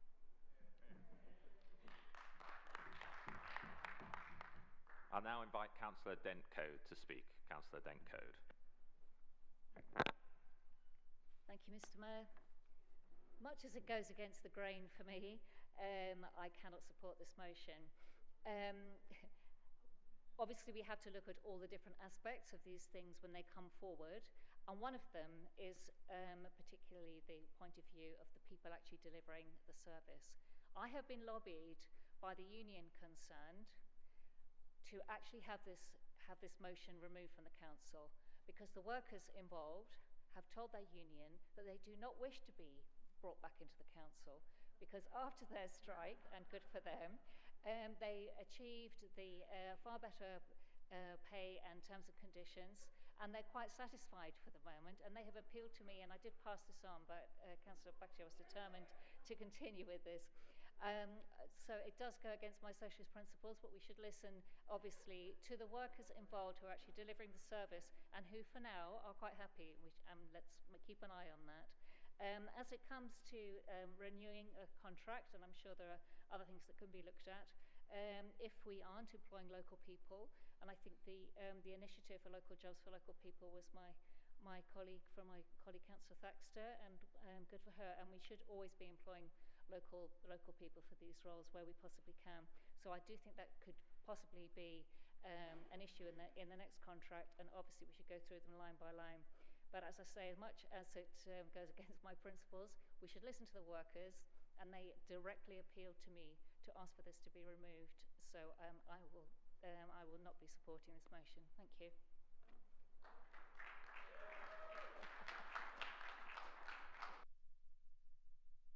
I now invite Councillor Kamali as the lead member to respond to the debate for up to 5 minutes. Councillor Kamali. What a brave new world. I find myself agreeing with the former MP for Kensington. Mr. Mayor, I'm aware that Councillor Bakhtiar is keen that we save time tonight so we can get through motions, so I will keep my speech short, not least because I lost it about a year ago waiting for this motion. Fundamentally, the Labour group have no problem with outsourcing. They've outsourced their seats in Golborne, St Helens and Nottingdale to the other parties. So why should we trust them on this point? I think let's get on with the rest of the agenda this evening and put it to a vote. Thank you. I now invite Councillor Bakhtiar, mover of the motion, to respond to the debate for up to 5 minutes. Councillor. Thank you, Mr. Mayor. And I'm grateful for the comments made here against or in support. I start with Councillor Dentcode. You've never informed me, you've never contacted me. This fact, and that motion was moved in 2018. Check the records. I moved that motion. It was my motion. It's recorded in the council agenda. This motion, this is the problem. I started the first paragraph. I proposed this motion 19 months ago. And the workers were getting paid less than £11. They were demonstrating. They came here multiple times demonstrating. Once I called the lead member. I said, could you come and have a chat with those wardens who are here? He refused. The only reason the NSL agreed to enter negotiation because the labor group called for extraordinary council meeting to talk about this issue. Then they entered. The council has power to, even if you contract, you didn't care about those who are working with you. We know they are tough, they are rough, they are out cold day and night. I never imagined they earn less than 11 pounds. That's why I became interested. I don't have any personal interest. And nobody contacted me. And the union knows I am proposing this motion. The worker knows. I am glad if they are happy, if only if they contacted anyone to say they are happy. They know me very well. They meet me and greet me on the street, and they shake hands with me because I went out with them multiple times to go demonstrate with them, asking for their rights. And no reason for others to come and spread rumors that somebody contacted them because they didn't want the motion. They know me, they know my number, and they know my emails. So regardless, I think this motion is right. But the major problem is, this brings us the first point I've mentioned. We shouldn't allow motions drag on for nearly 2 years to be debated in here. We need to fix this problem right now. Thank you, Mr. Mayor. I will now put the motion to a vote. Would those for the motion please show?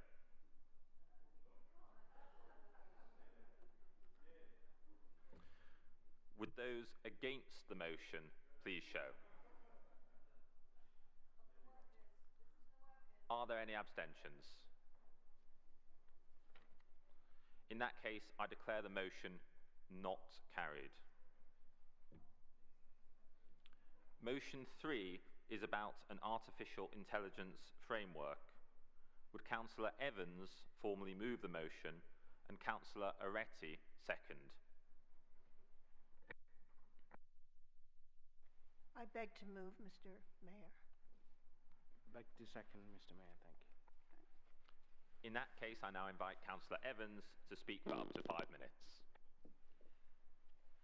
Well, being the ever-positive person here, I'm very happy that my motion was delayed because we've made a lot of progress with artificial intelligence and have formed a group with officers and with Westminster, and we've been meeting monthly and have a digital inclusion team that is doing lots of work.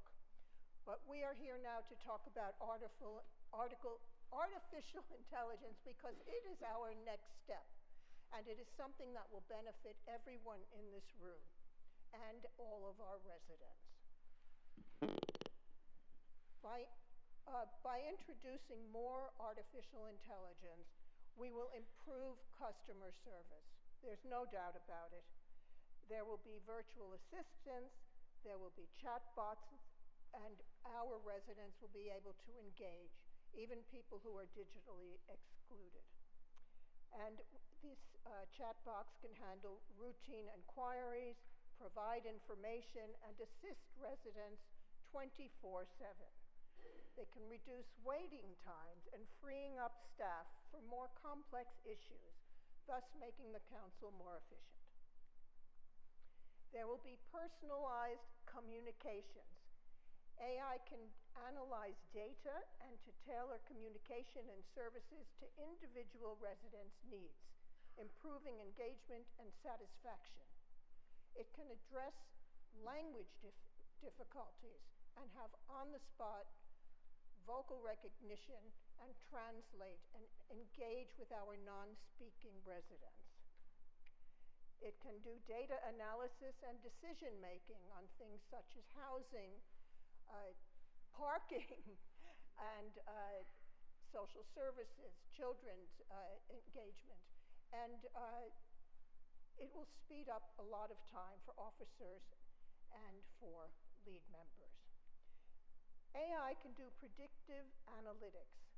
It can analyze trends in data, such as traffic patterns, housing demand, or public health trends, to help councils make informed decisions and allocate resources more effectively. In fact, there are 2 councils in the UK who have turned around their finances significantly by introducing AI. There can be enhanced reporting Automatic data collection and analysis can streamline reporting processes, enabling councils to make data-driven decisions quickly. We can do smart resource allocation. AI can optimize the allocation of resources such as staffing and budget based on real-time data and predictive analytics, leading to more efficient and service delivery. Maintenance scheduling, this is really important because the tenants can actually engage straight away, lodge their problems, and get, may not be a person, but a chatbot that will actually give them choices and can direct their inquiries. Public safety and emergency response, real-time monitoring, surveillance systems, and analyze data from various sources. Disaster management. AI models can simulate different emergency scenarios and help in planning responses, resource deployment, and communication strategies. Community engagement. The fact that they can speak to a chatbot who can speak to them in any language, and in this diverse council, that is essential. We don't have to start printing things in 7 languages. It's just straight on. And it's also easier for people with disabilities who are blind, and they can engage by vocalizing. And there is vocal recognition, which I think is a wonderful asset for our council. There can be participatory platforms. AI-enabled platforms can enhance public participation, making it easier for residents to engage with local projects and initiatives. Traffic management, smart waste management, economic development, sustainability initiatives, energy management, environmental monitoring. By leveraging artificial Councillor intelligence... Evans, if I could ask you to conclude. Okay. Just vote for it. Thank you.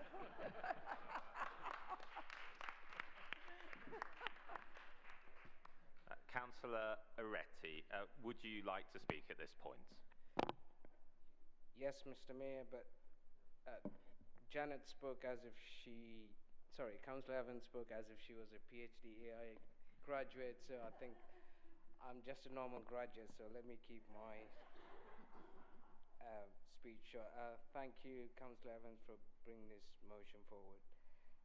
Mr. Mayor, breakthroughs from AI continue to improve our lives and transform our lives, from enabling paralyzed people to walk, to discover superbug-killing antibiotics, making healthcare system, making local governance, surveillance, security, convenience to the next level.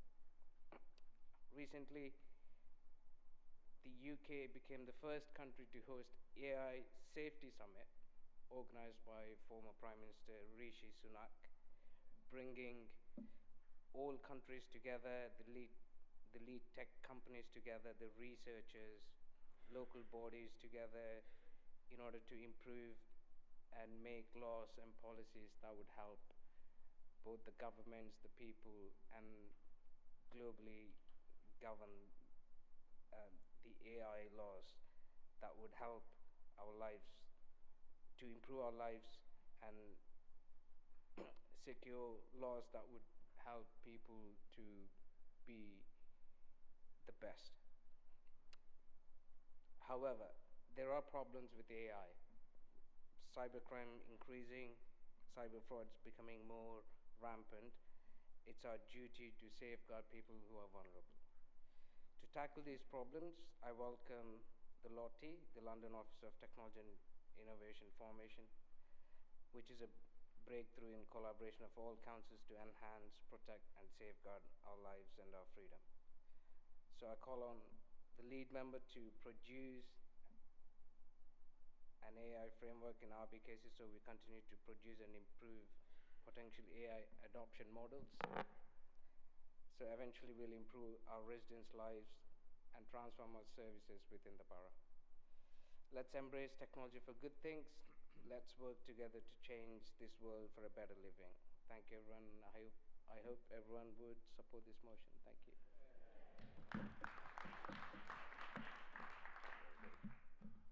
I will now open up the motion for debate, and I have the following councillors indicated as wishing to speak. Councillor Folkes, Councillor Bennett, Councillor Adurian, Councillor Simmons, and Councillor El-Nahi, and Councillor Benton. Do any other members wish to speak? I can see Councillor Schmetterling. No others. Very well then. In that case, I'll call upon Councillor Folkes to speak. Councillor. Thank you, Mr. Mayor. Thank you very much, Councillor Evans, for bringing this forward. I completely agree with you. In fact, as the discussion has been, I've already written my speech 3 times because AI has moved on so quickly since you first brought this motion to the chamber. We must adopt it, obviously, for all the points that you've both made, because otherwise we risk just becoming a Luddite council who aren't absolutely employing all the tools that would be at our aid.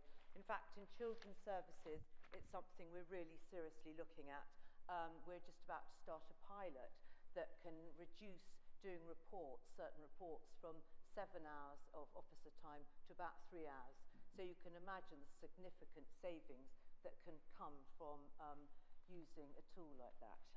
Also, we've already done a conference, a schools conference on AI last year as to how AI can be used in education. And we know the job for teachers is incredibly challenging in the very long hours they have. And by using AI platforms for them, they can do lesson planning, they can mark things, and it will significantly make their lives a lot easier.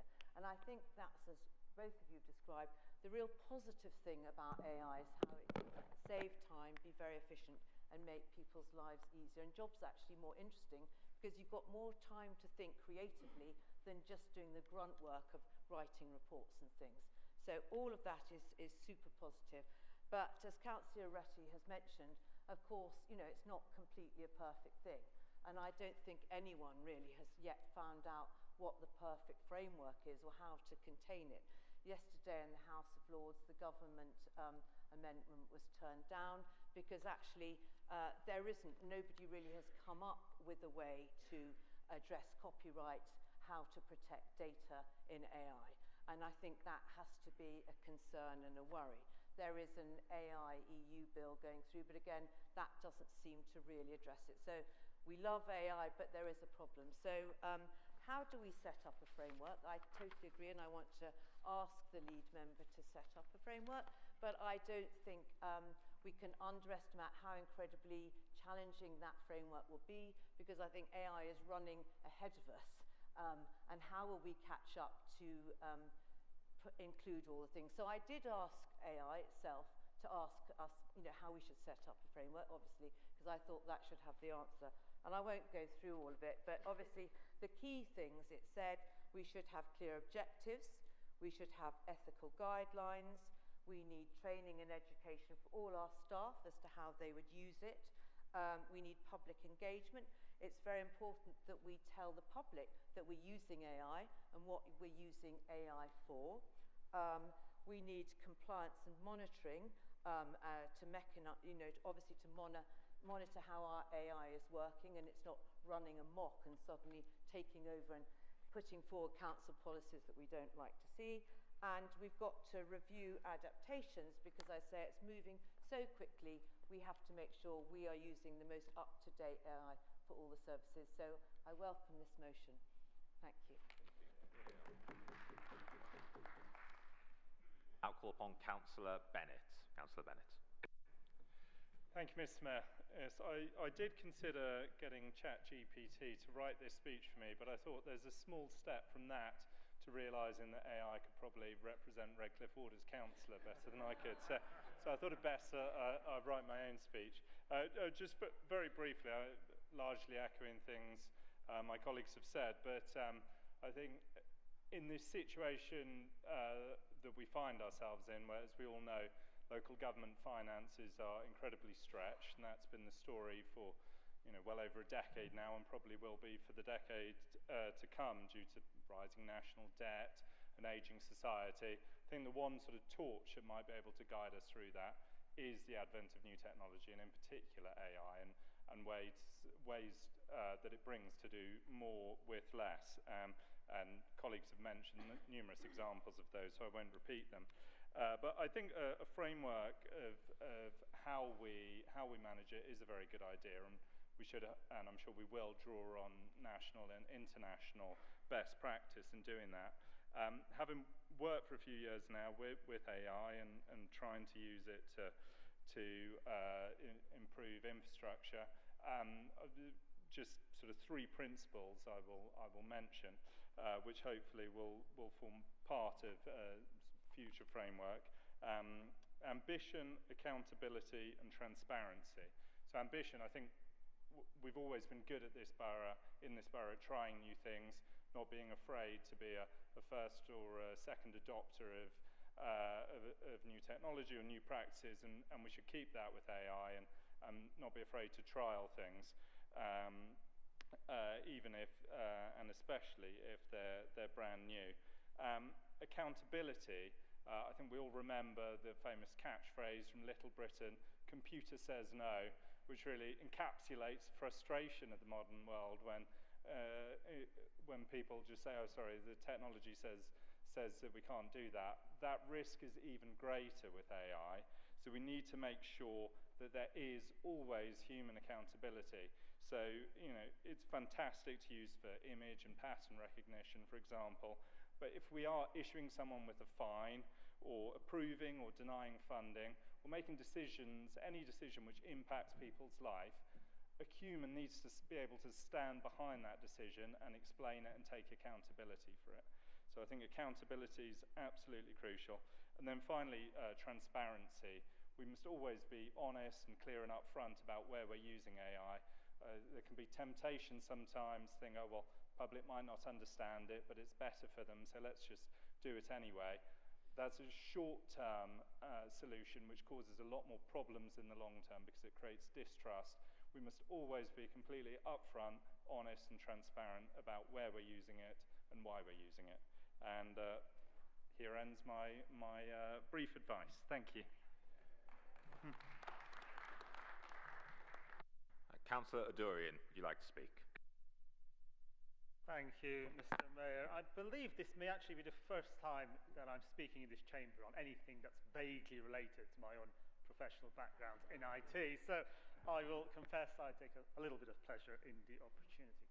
Mr. Mayor, if implemented well, an AI system, in fact not just an AI system, but any well-designed, well-targeted, well-managed IT system can really help transform the working day, free up time, something that's been well mentioned by colleagues, lighten workloads, provide new insights, and help really drive new ideas and solutions.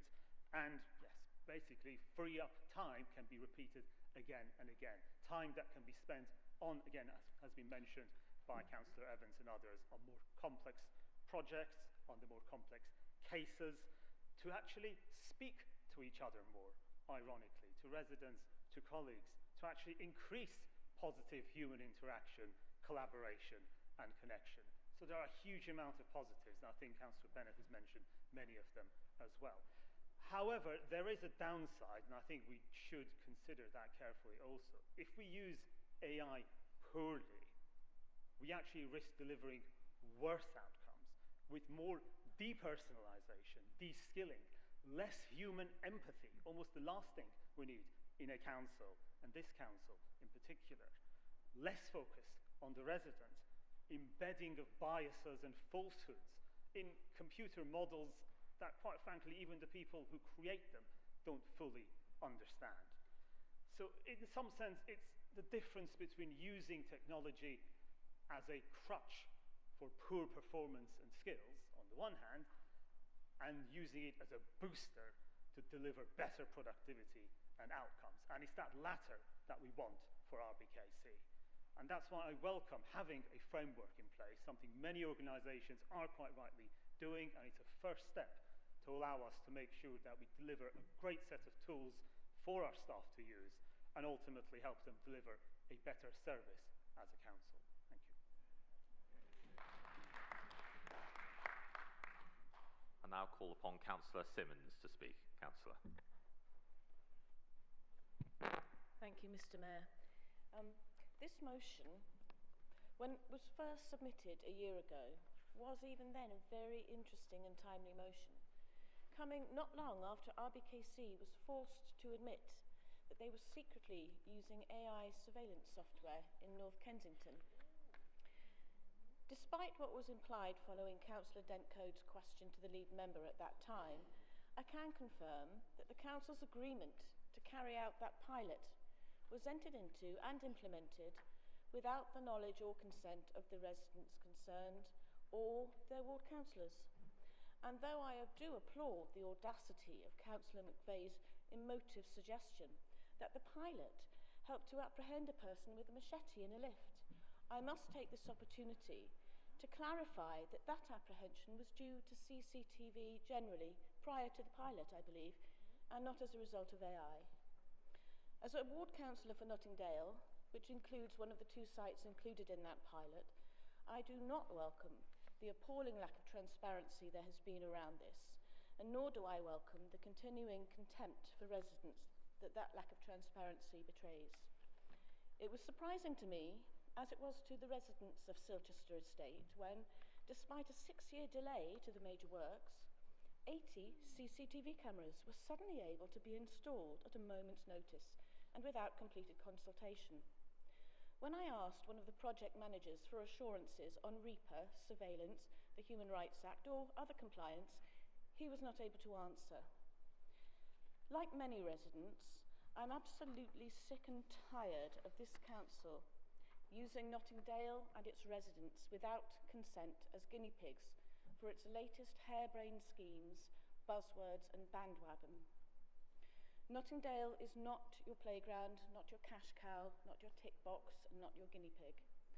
Although the motion states that many councils are piloting and deploying AI, in the case of this US surveillance FUSUS, according to the BBC, RBKC were the only council in the country using it at that time. The motion omits to mention that.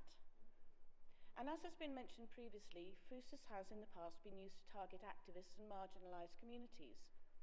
So what a surprise then that of all the wards the lead member could have chosen for that pilot of a technology which is banned in the EU, was used in the US against Black Lives Matter, and in China against Uyghur Muslims, he or she chose Nottingdale and Golborne without even mentioning it to the ward councillors. So it is absolutely imperative, yes, that this council produces an AI framework without delay to prevent further abuses as we have seen so far. As for investigating further potential use cases, I would just caution to ask, is this AI for AI's sake?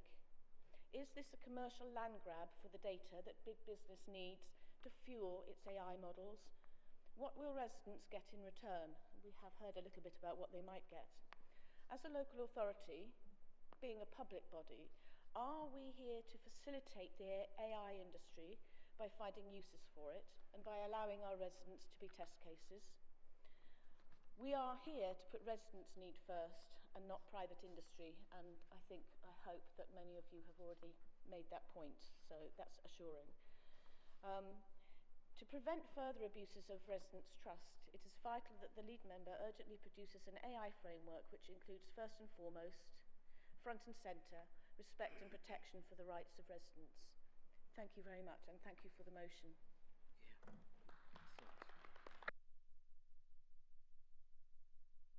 I'll now call upon Councillor El Nahi to speak. Councillor.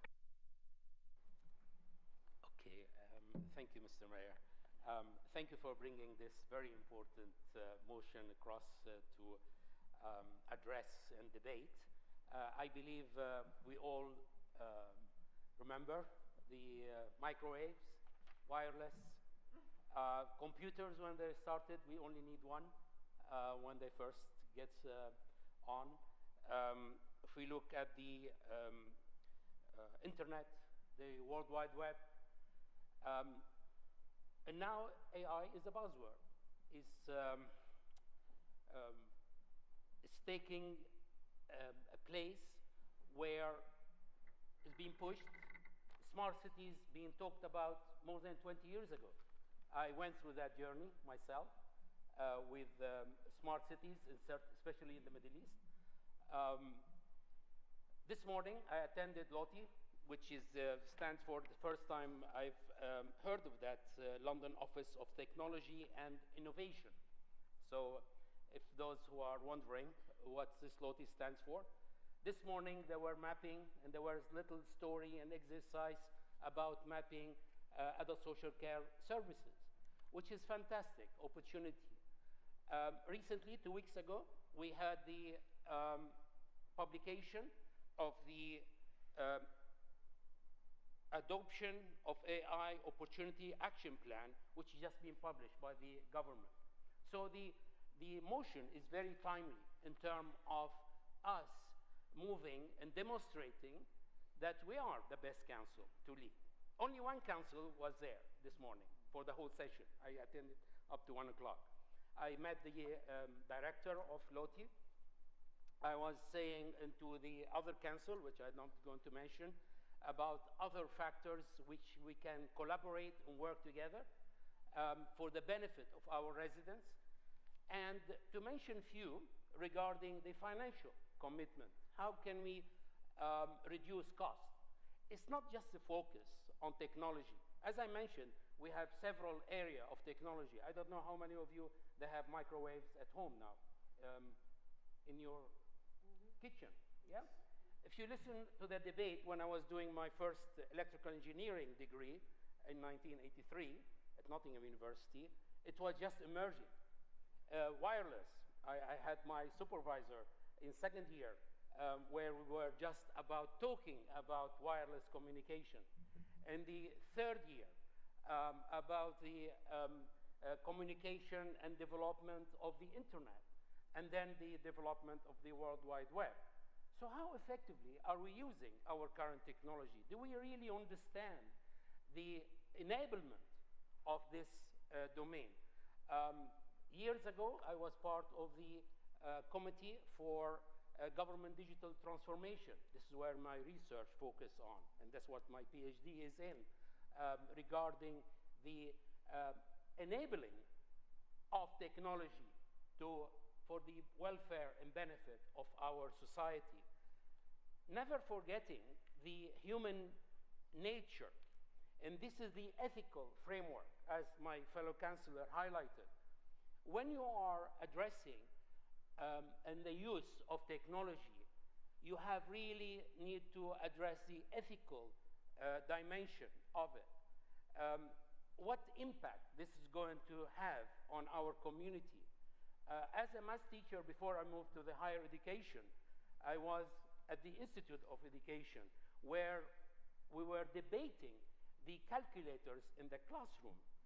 Would it hinder the understanding of mathematics? Yeah? And there are now a lab, knowledge lab at UCL, which is addressing the issue of use of technology. So this motion is timely, in place for the leadership to consider and ask ChatGPT, ask whatever you want, with us giving the opportunity to reinstate Grenfell Recovery Scrutiny Committee, how much money will save? Yeah? I would like to work with you on that. Yeah? So therefore, for any future implementation of projects, I hope this framework, which we can work with other boroughs, one of them leading, who sponsored this event regarding other social care services today with LOTI, is to work together for the benefit of our communities. Thank you, Mr. Chairman. I'll now call upon Councillor Benton to speak. Councillor. Thank you, Mr. Mayor. The headlines are, I think it's a good motion, and of course we need a framework, absolutely agree. And also, just as a point of order, I personally am a staunch admirer of the Robert Ludd Did It movement, so call me a Ludd, I quite enjoy it. But I'd actually like to draw attention. One of my favourite pieces of pro-AI advocacy which I read recently and featured in this article by, I should note, a San Francisco resident describing trying to buy groceries through an agent. And this is how most of these AI things are going to supposedly work, is through agents like chatbots. Help me buy groceries on Instacart, I said, expecting it to ask me some basic questions. Where do I live? What store do I usually buy from? What do I want? It didn't ask me any of that. Instead, Operator opened Instacart in the browser tab and began searching for milk in grocery stores located in Des Moines, Iowa. This is the point where people are still chucking money at AI, and we've hit the diminishing returns already. Of course, I support we need a framework. I am also rather concerned. I actually greatly appreciate Councillors Bennett and Adorn in particular points cautioning against the wholesale adoption of these technologies, because as we've just seen, thanks to DeepSeek, this whole notion that it has to be expensive has been pushed so aggressively, and it's not actually true. It's not producing anything that can really help us. And if something does my shopping by randomly non-curated milks in a shopping cart in another part of the country, I am very concerned if that's the kind of thing we're talking about employing in issuing fines, housing, etc. So support the motion. Let's be very, very clear about what AI is and isn't, and who's pushing what narratives about it. Thank you.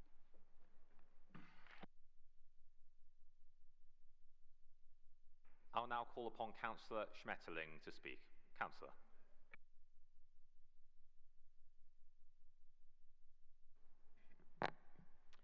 Thank you, Mr. Mayor. I think it's great news to hear already the moves that have been made by the Council, within the Council, to look at AI and maybe even started using it. I think there's a lot of hope, but as has been actually said already by several councillors, and in building on what Councillor Retty mentioned first, which is risk, I think Councillor Folks also spoke extensively about this. The risk is, we've seen it with the algorithms, which of course still exist, about they focus on things that are happening around computer-wise and then send you down rabbit holes. And the risk with AI at the moment is, in a way, related. You wind up with the wrong conclusions, wrong data, and wrong suggestions for decision. Nevertheless, the advance of AI is unavoidable, and I think it has to be adopted. We should embrace it wholeheartedly, but just be aware of the risks at this point. It will get better, I have no doubt. We have to remember every new technology is associated with risk, and we worry about it. So I'd like to commend the staff and the councillors who are pushing it, but just to say, be a little bit careful. That's all. So embrace it with caution.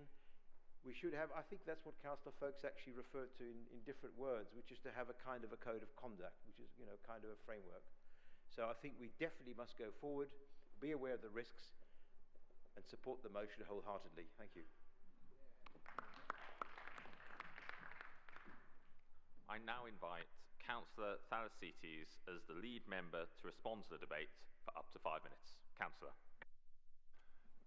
Thank you, Mr. Mayor. Like many others, I considered using ChatGPT or Microsoft Copilot to write a summary of the debate to help me respond. I didn't consider using DeepSeek just yet, but I'm grateful for everybody's interest in this subject. I think it's captured the imagination tonight, and it's clear there's lots of support to look at how we can use AI to support delivering outstanding services. I think one of the points I want to make is that this council can do technology well and it can innovate. It has in the past. I remember during COVID that we set up the first virtual committees anywhere in the country. I remember us being selected as a pilot for digital local plans back during the pandemic era as well. So we can do these things. They are sometimes challenging, but that's no reason not to press on. And we should be making our services as far as possible digital first.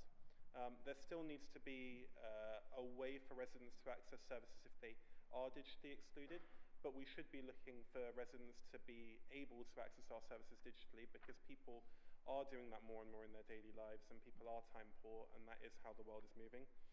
I think in terms of AI, it is already happening, and we've already heard a bit about that tonight from Councillor Folkes. I was talking to the Director of Children's Services just this week about how we can save time and produce better reports by using artificial intelligence. And I was also talking this afternoon to the lead member for transport about the ways that we can modernise our parking services using AI to make it easier for people to appeal parking tickets and fight the small injustices of daily life. I think that the point I want to underline is this is a means not just to meet our financial challenges, though it can certainly do that, but it's also a means to improve how we deliver services, and that can't be forgotten either. I think the reason the framework might be helpful is that we don't want to do it, though, in a piecemeal way. There is a risk that different people run off in different directions and that we're not always on top of exactly how it's being used. And there are serious considerations around ethics and data security and a few other things too that we want to be thinking about as we move forward. I also think we want to think about what circumstances we're using AI in, because as we've heard tonight, there are some serious concerns and there are some anxieties about potential use cases, and we want to be able to communicate transparently with our communities about when we're using AI and the outcomes that we want it to deliver. So I welcome the motion. I thank Councillor Evans for her championing of digital inclusion over the past 18 months, and also Councillor Oresi for seconding the motion.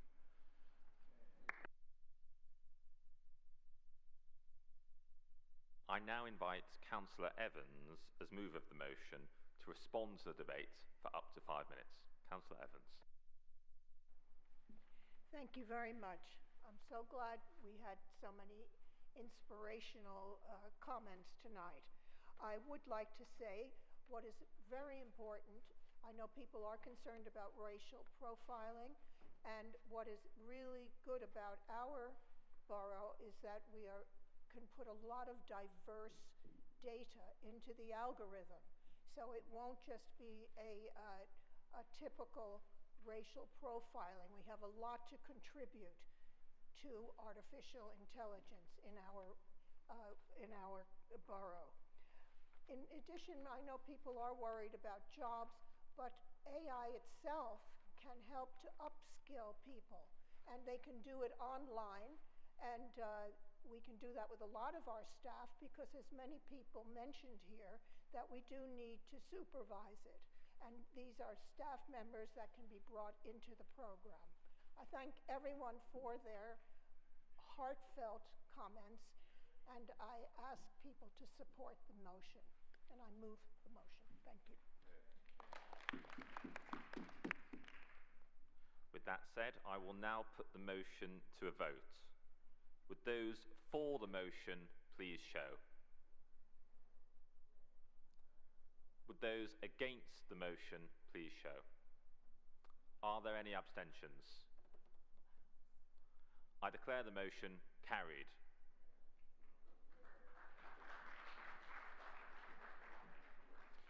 The next motion is about the Israel-Gaza conflict. With members' consent, we will use the altered text on pages 13 and 14 of the supplementary papers. Do we agree? In that case, would Councillor Dr. Ahmed formally move the motion and Councillor Dent-Code second? I beg to move.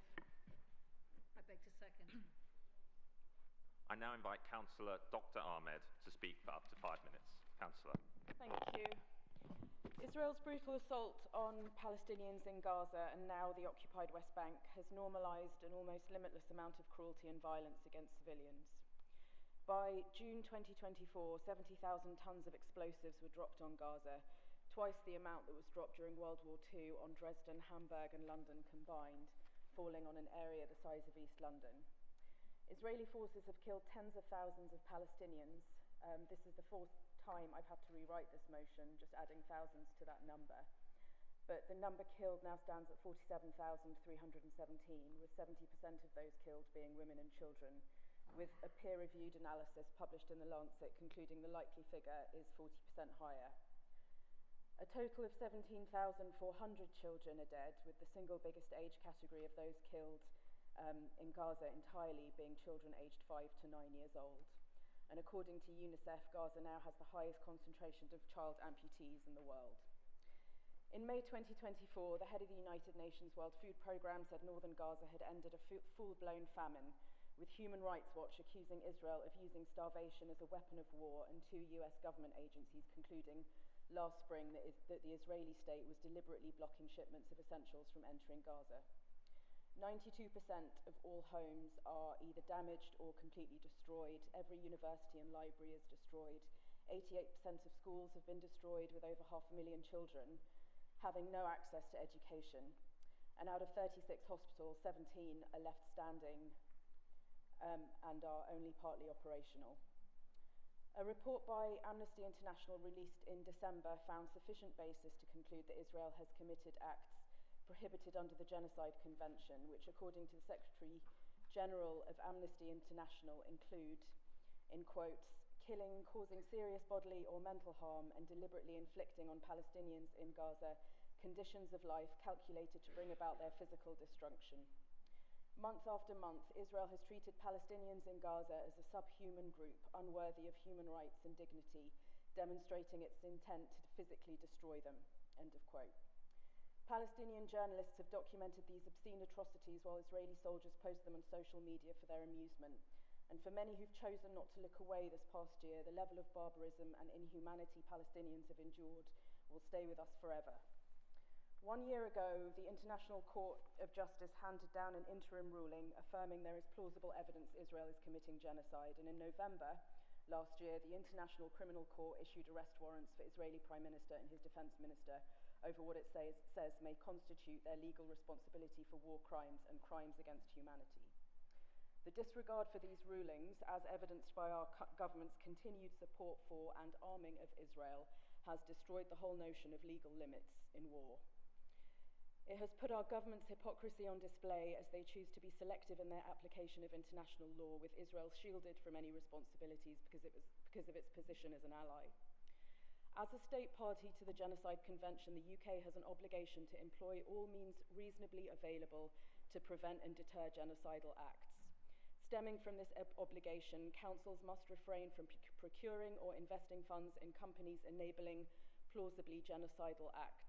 This includes arms companies supplying weapons, military tech used by Israeli occupation forces, and institutions which finance these arms companies. While we can welcome the announcement of a temporary ceasefire, although it's worth noting that within 48 hours of that announcement, Israel had killed already 103 Palestinians, among them 27 children, coupled with an escalation in the violence in the occupied West Bank. This ceasefire is temporary. It's still only a 40-day ceasefire, with President Trump saying he's not confident that even that will hold, and Keir Starmer already looking to lift the partial ban. So I think any suggestion that this means that this is irrelevant, that we shouldn't still be calling for permanent ceasefires, needs to be ignored. I therefore call on the Council to join Preston, Cambridge City, Oxford City, Tower Hamlets and Bradford councils, among others in the UK, who have passed motions calling for a permanent ceasefire in Gaza and an end to Israel's violence, and now in Gaza and now in the West Bank. We note that the Council's support for Ukrainian refugees was mobilised within weeks of the invasion by Russia and the humanitarian crisis that this brought. We therefore call on the Council to write to the Prime Minister asking him to support the unfettered humanitarian access to Gaza to alleviate the unacceptable levels of human suffering in the region, and to provide the same humanitarian support to Palestinian displaced people as they have to Ukrainian refugees. We also call on the Council to write to the Prime Minister asking him to fulfil the UK's responsibilities under the Genocide Convention by taking measures to support the upholding of international law, calling on the investigation of and accountability for the well-documented breaches of international law. Councillor Ahmed, how much longer will it you was take? just the final section I'm that's already going in to allow the Councillor to briefly finish. That's fine. The final point was just for the Council to end all support for, which includes immediate divestment of any funds, but that's included in the motion. Thank you.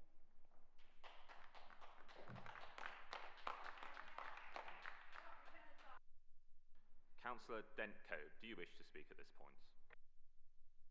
Yes, thank you, Mr. Mayor. Mr. Mayor, over the past few days, what has been called a human river of displaced Palestinians has been returning to what is left of their homes in northern Gaza. Some commentators might say, as the result of a deliberate policy to turn Gaza into rubble, that there's nothing to return to. Palestinians, however, say there's everything to return to. For many, it's the remains of family members they were unable to bury as they fled the constant bombardments. For others, it is their patch of land owned by their families for generations. Many have rebuilt and seen their homes destroyed over and again, but the land is theirs. In Palestine, Gaza, West Bank, and other conflict zones, weapons that have killed tens of thousands, if not hundreds of thousands, are being funded by local government pensions.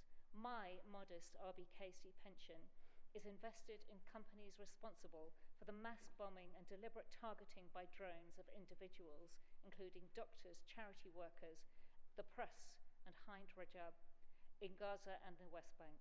I find this repellent. A majority of our pension members, council staff, are completely unaware of this. I've spoken to numerous of them. When they find out, they are absolutely appalled. We have a petition going, but they're afraid to sign it because they think they're going to be targeted for supporting peace over war. And I've tried to get a response to this from the council and have been unable to get the reassurance to them that they won't be targeted for their views. The move to divest pension funds from all weapons is growing.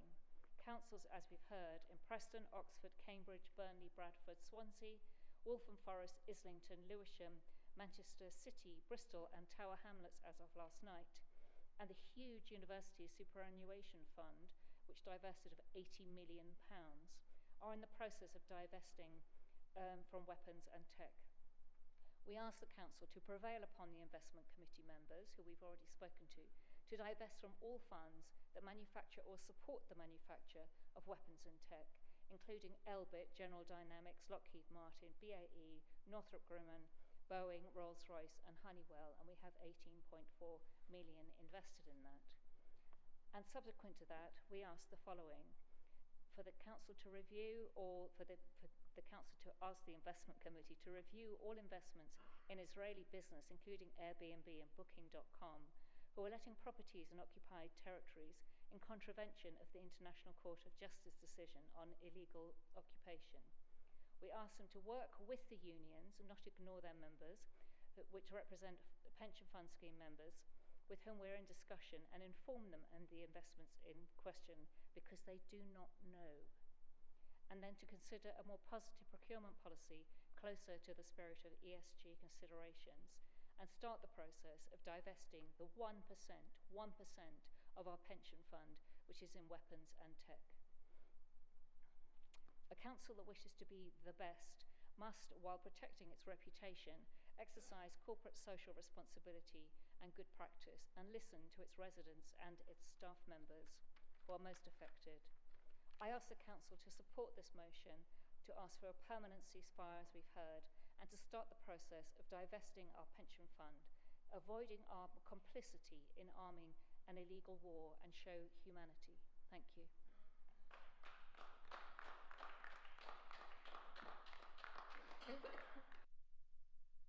I will now open the motion up for debate. The councillors who've indicated to me they wish to speak are Councillor Wade. Are there any other councillors that wish to speak? Councillor Bennett, Councillor Jeddat as well. I'll note that down. In that case, I'll call upon Councillor Wade to speak first. Councillor. This debate has been a long time in coming, and it's particularly poignant given the 80th anniversary of the liberation of Auschwitz this week. Both Auschwitz and Gaza illustrates man's inhumanity to man. Neither can be condoned or accepted. They were dehumanizing, and have and will create intergenerational trauma. The scenes of starvation, broken childhoods, with 70% of homes and neighborhoods in Gaza in ruins, families damaged and fractured, and this must stop. I would ask that the Labour government ensures that the UK is active part of an international response to help rebuild, secure peace, and ensure that the ceasefire is for the long term and not a fragile peace. We must look back at this moment as the first step on the road to a lasting peace. The two-state solution with the recognized Palestinian state based on the 1967 borders. It's the only way to deliver the dignity and security which Israelis and Palestinians deserve. Finally, I think we should pause and reflect on all that have been affected. Thank you.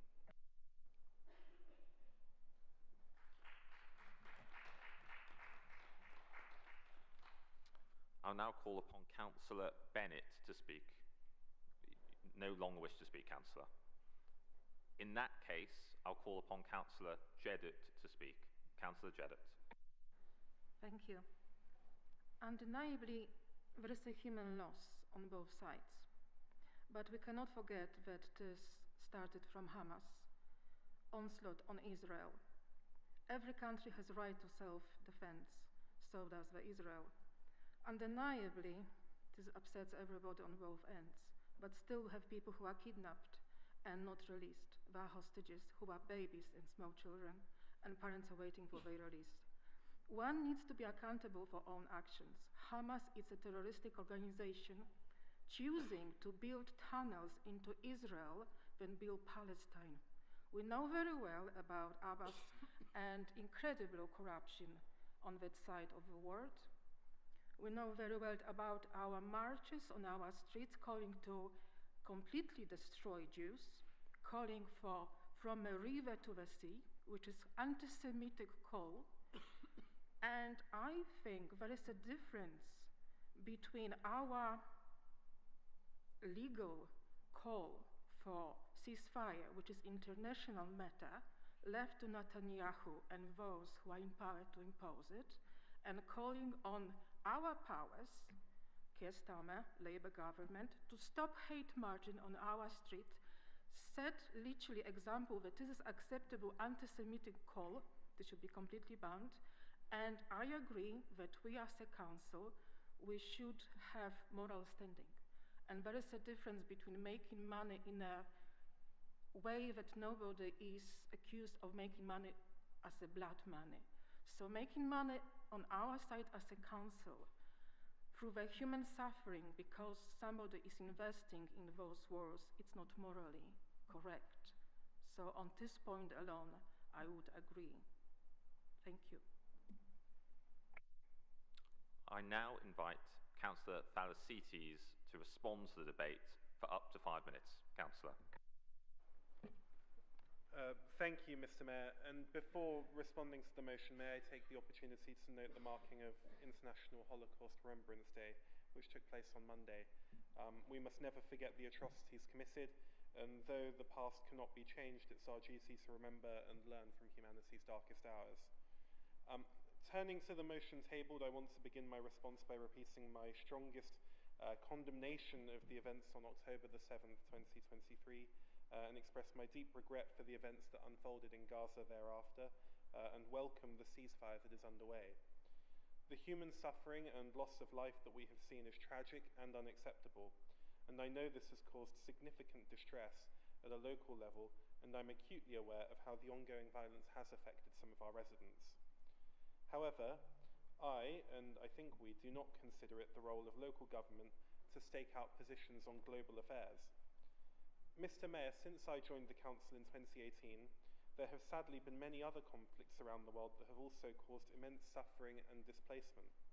There have been political crises, human rights violations, natural disasters, and humanitarian emergencies, all with a devastating impact on human life. And Mr. Mayor, how could we possibly begin to do justice to all of these and debate and pass motions on every one of these situations? Are we going to write to the government and demand intervention in every conflict and every crisis? I don't think we can do that, and I don't think it would be right. Our primary responsibility is to serve the residents of this borough, providing them with the best possible local services. and our investment committee's primary responsibility is its fiduciary duty, fully funding the pensions of people on this scheme, and we should thank the chairman and the members of the investment committee for the work they do on that front. This, and the commitments made in our council plan for a greener, safer and fairer borough, are the things and the issues upon which we should be focused. I respect the views and the intentions of the members who brought this motion, and the views and intentions of colleagues across the chamber. I appreciate there are strong and deeply held views from all perspectives, but I cannot support the motion and ask fellow councillors to join me in continuing to focus on the work that we do every day to improve residents' lives in Kensington and Chelsea.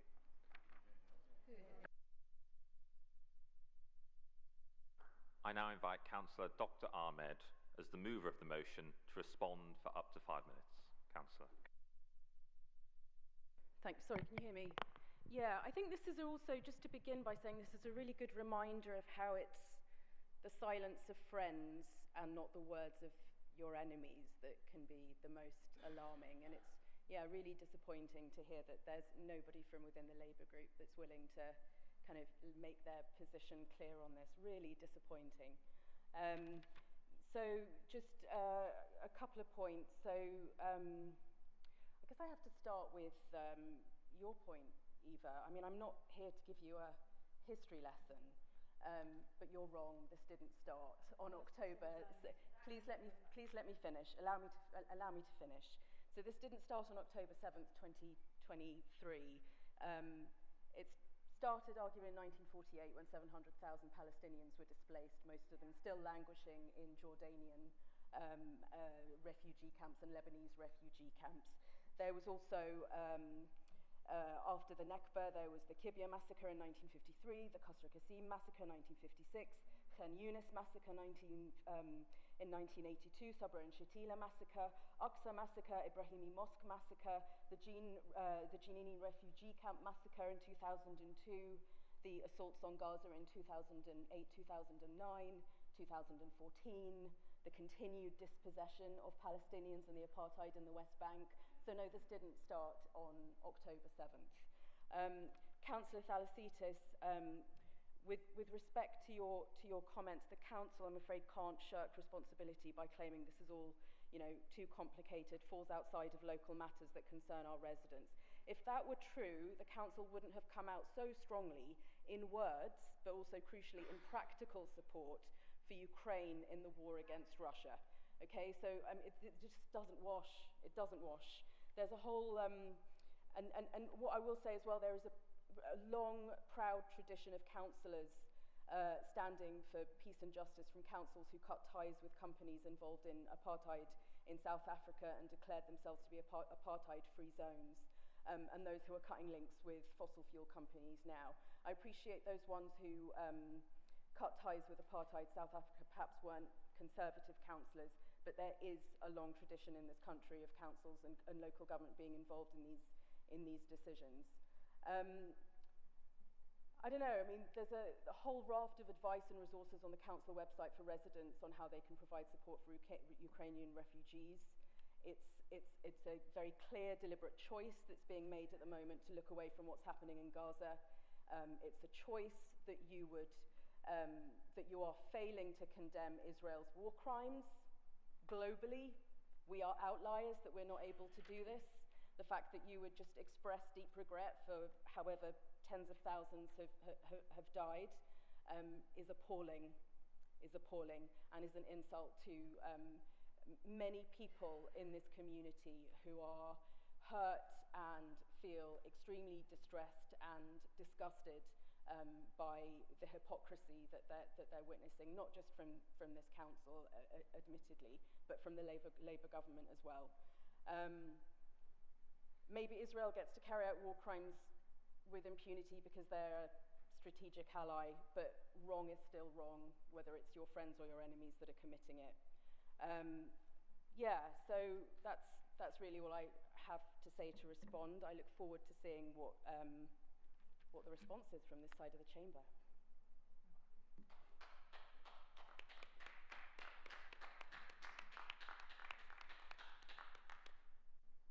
I will now put the motion to a vote. Would those for the motion, please show. Would those against the motion please show? And would those abstaining please show? In that case, I declare the motion not carried. Do the whips agree that the meeting can run later to 9:45 to finish one more motion and appointments? I agree.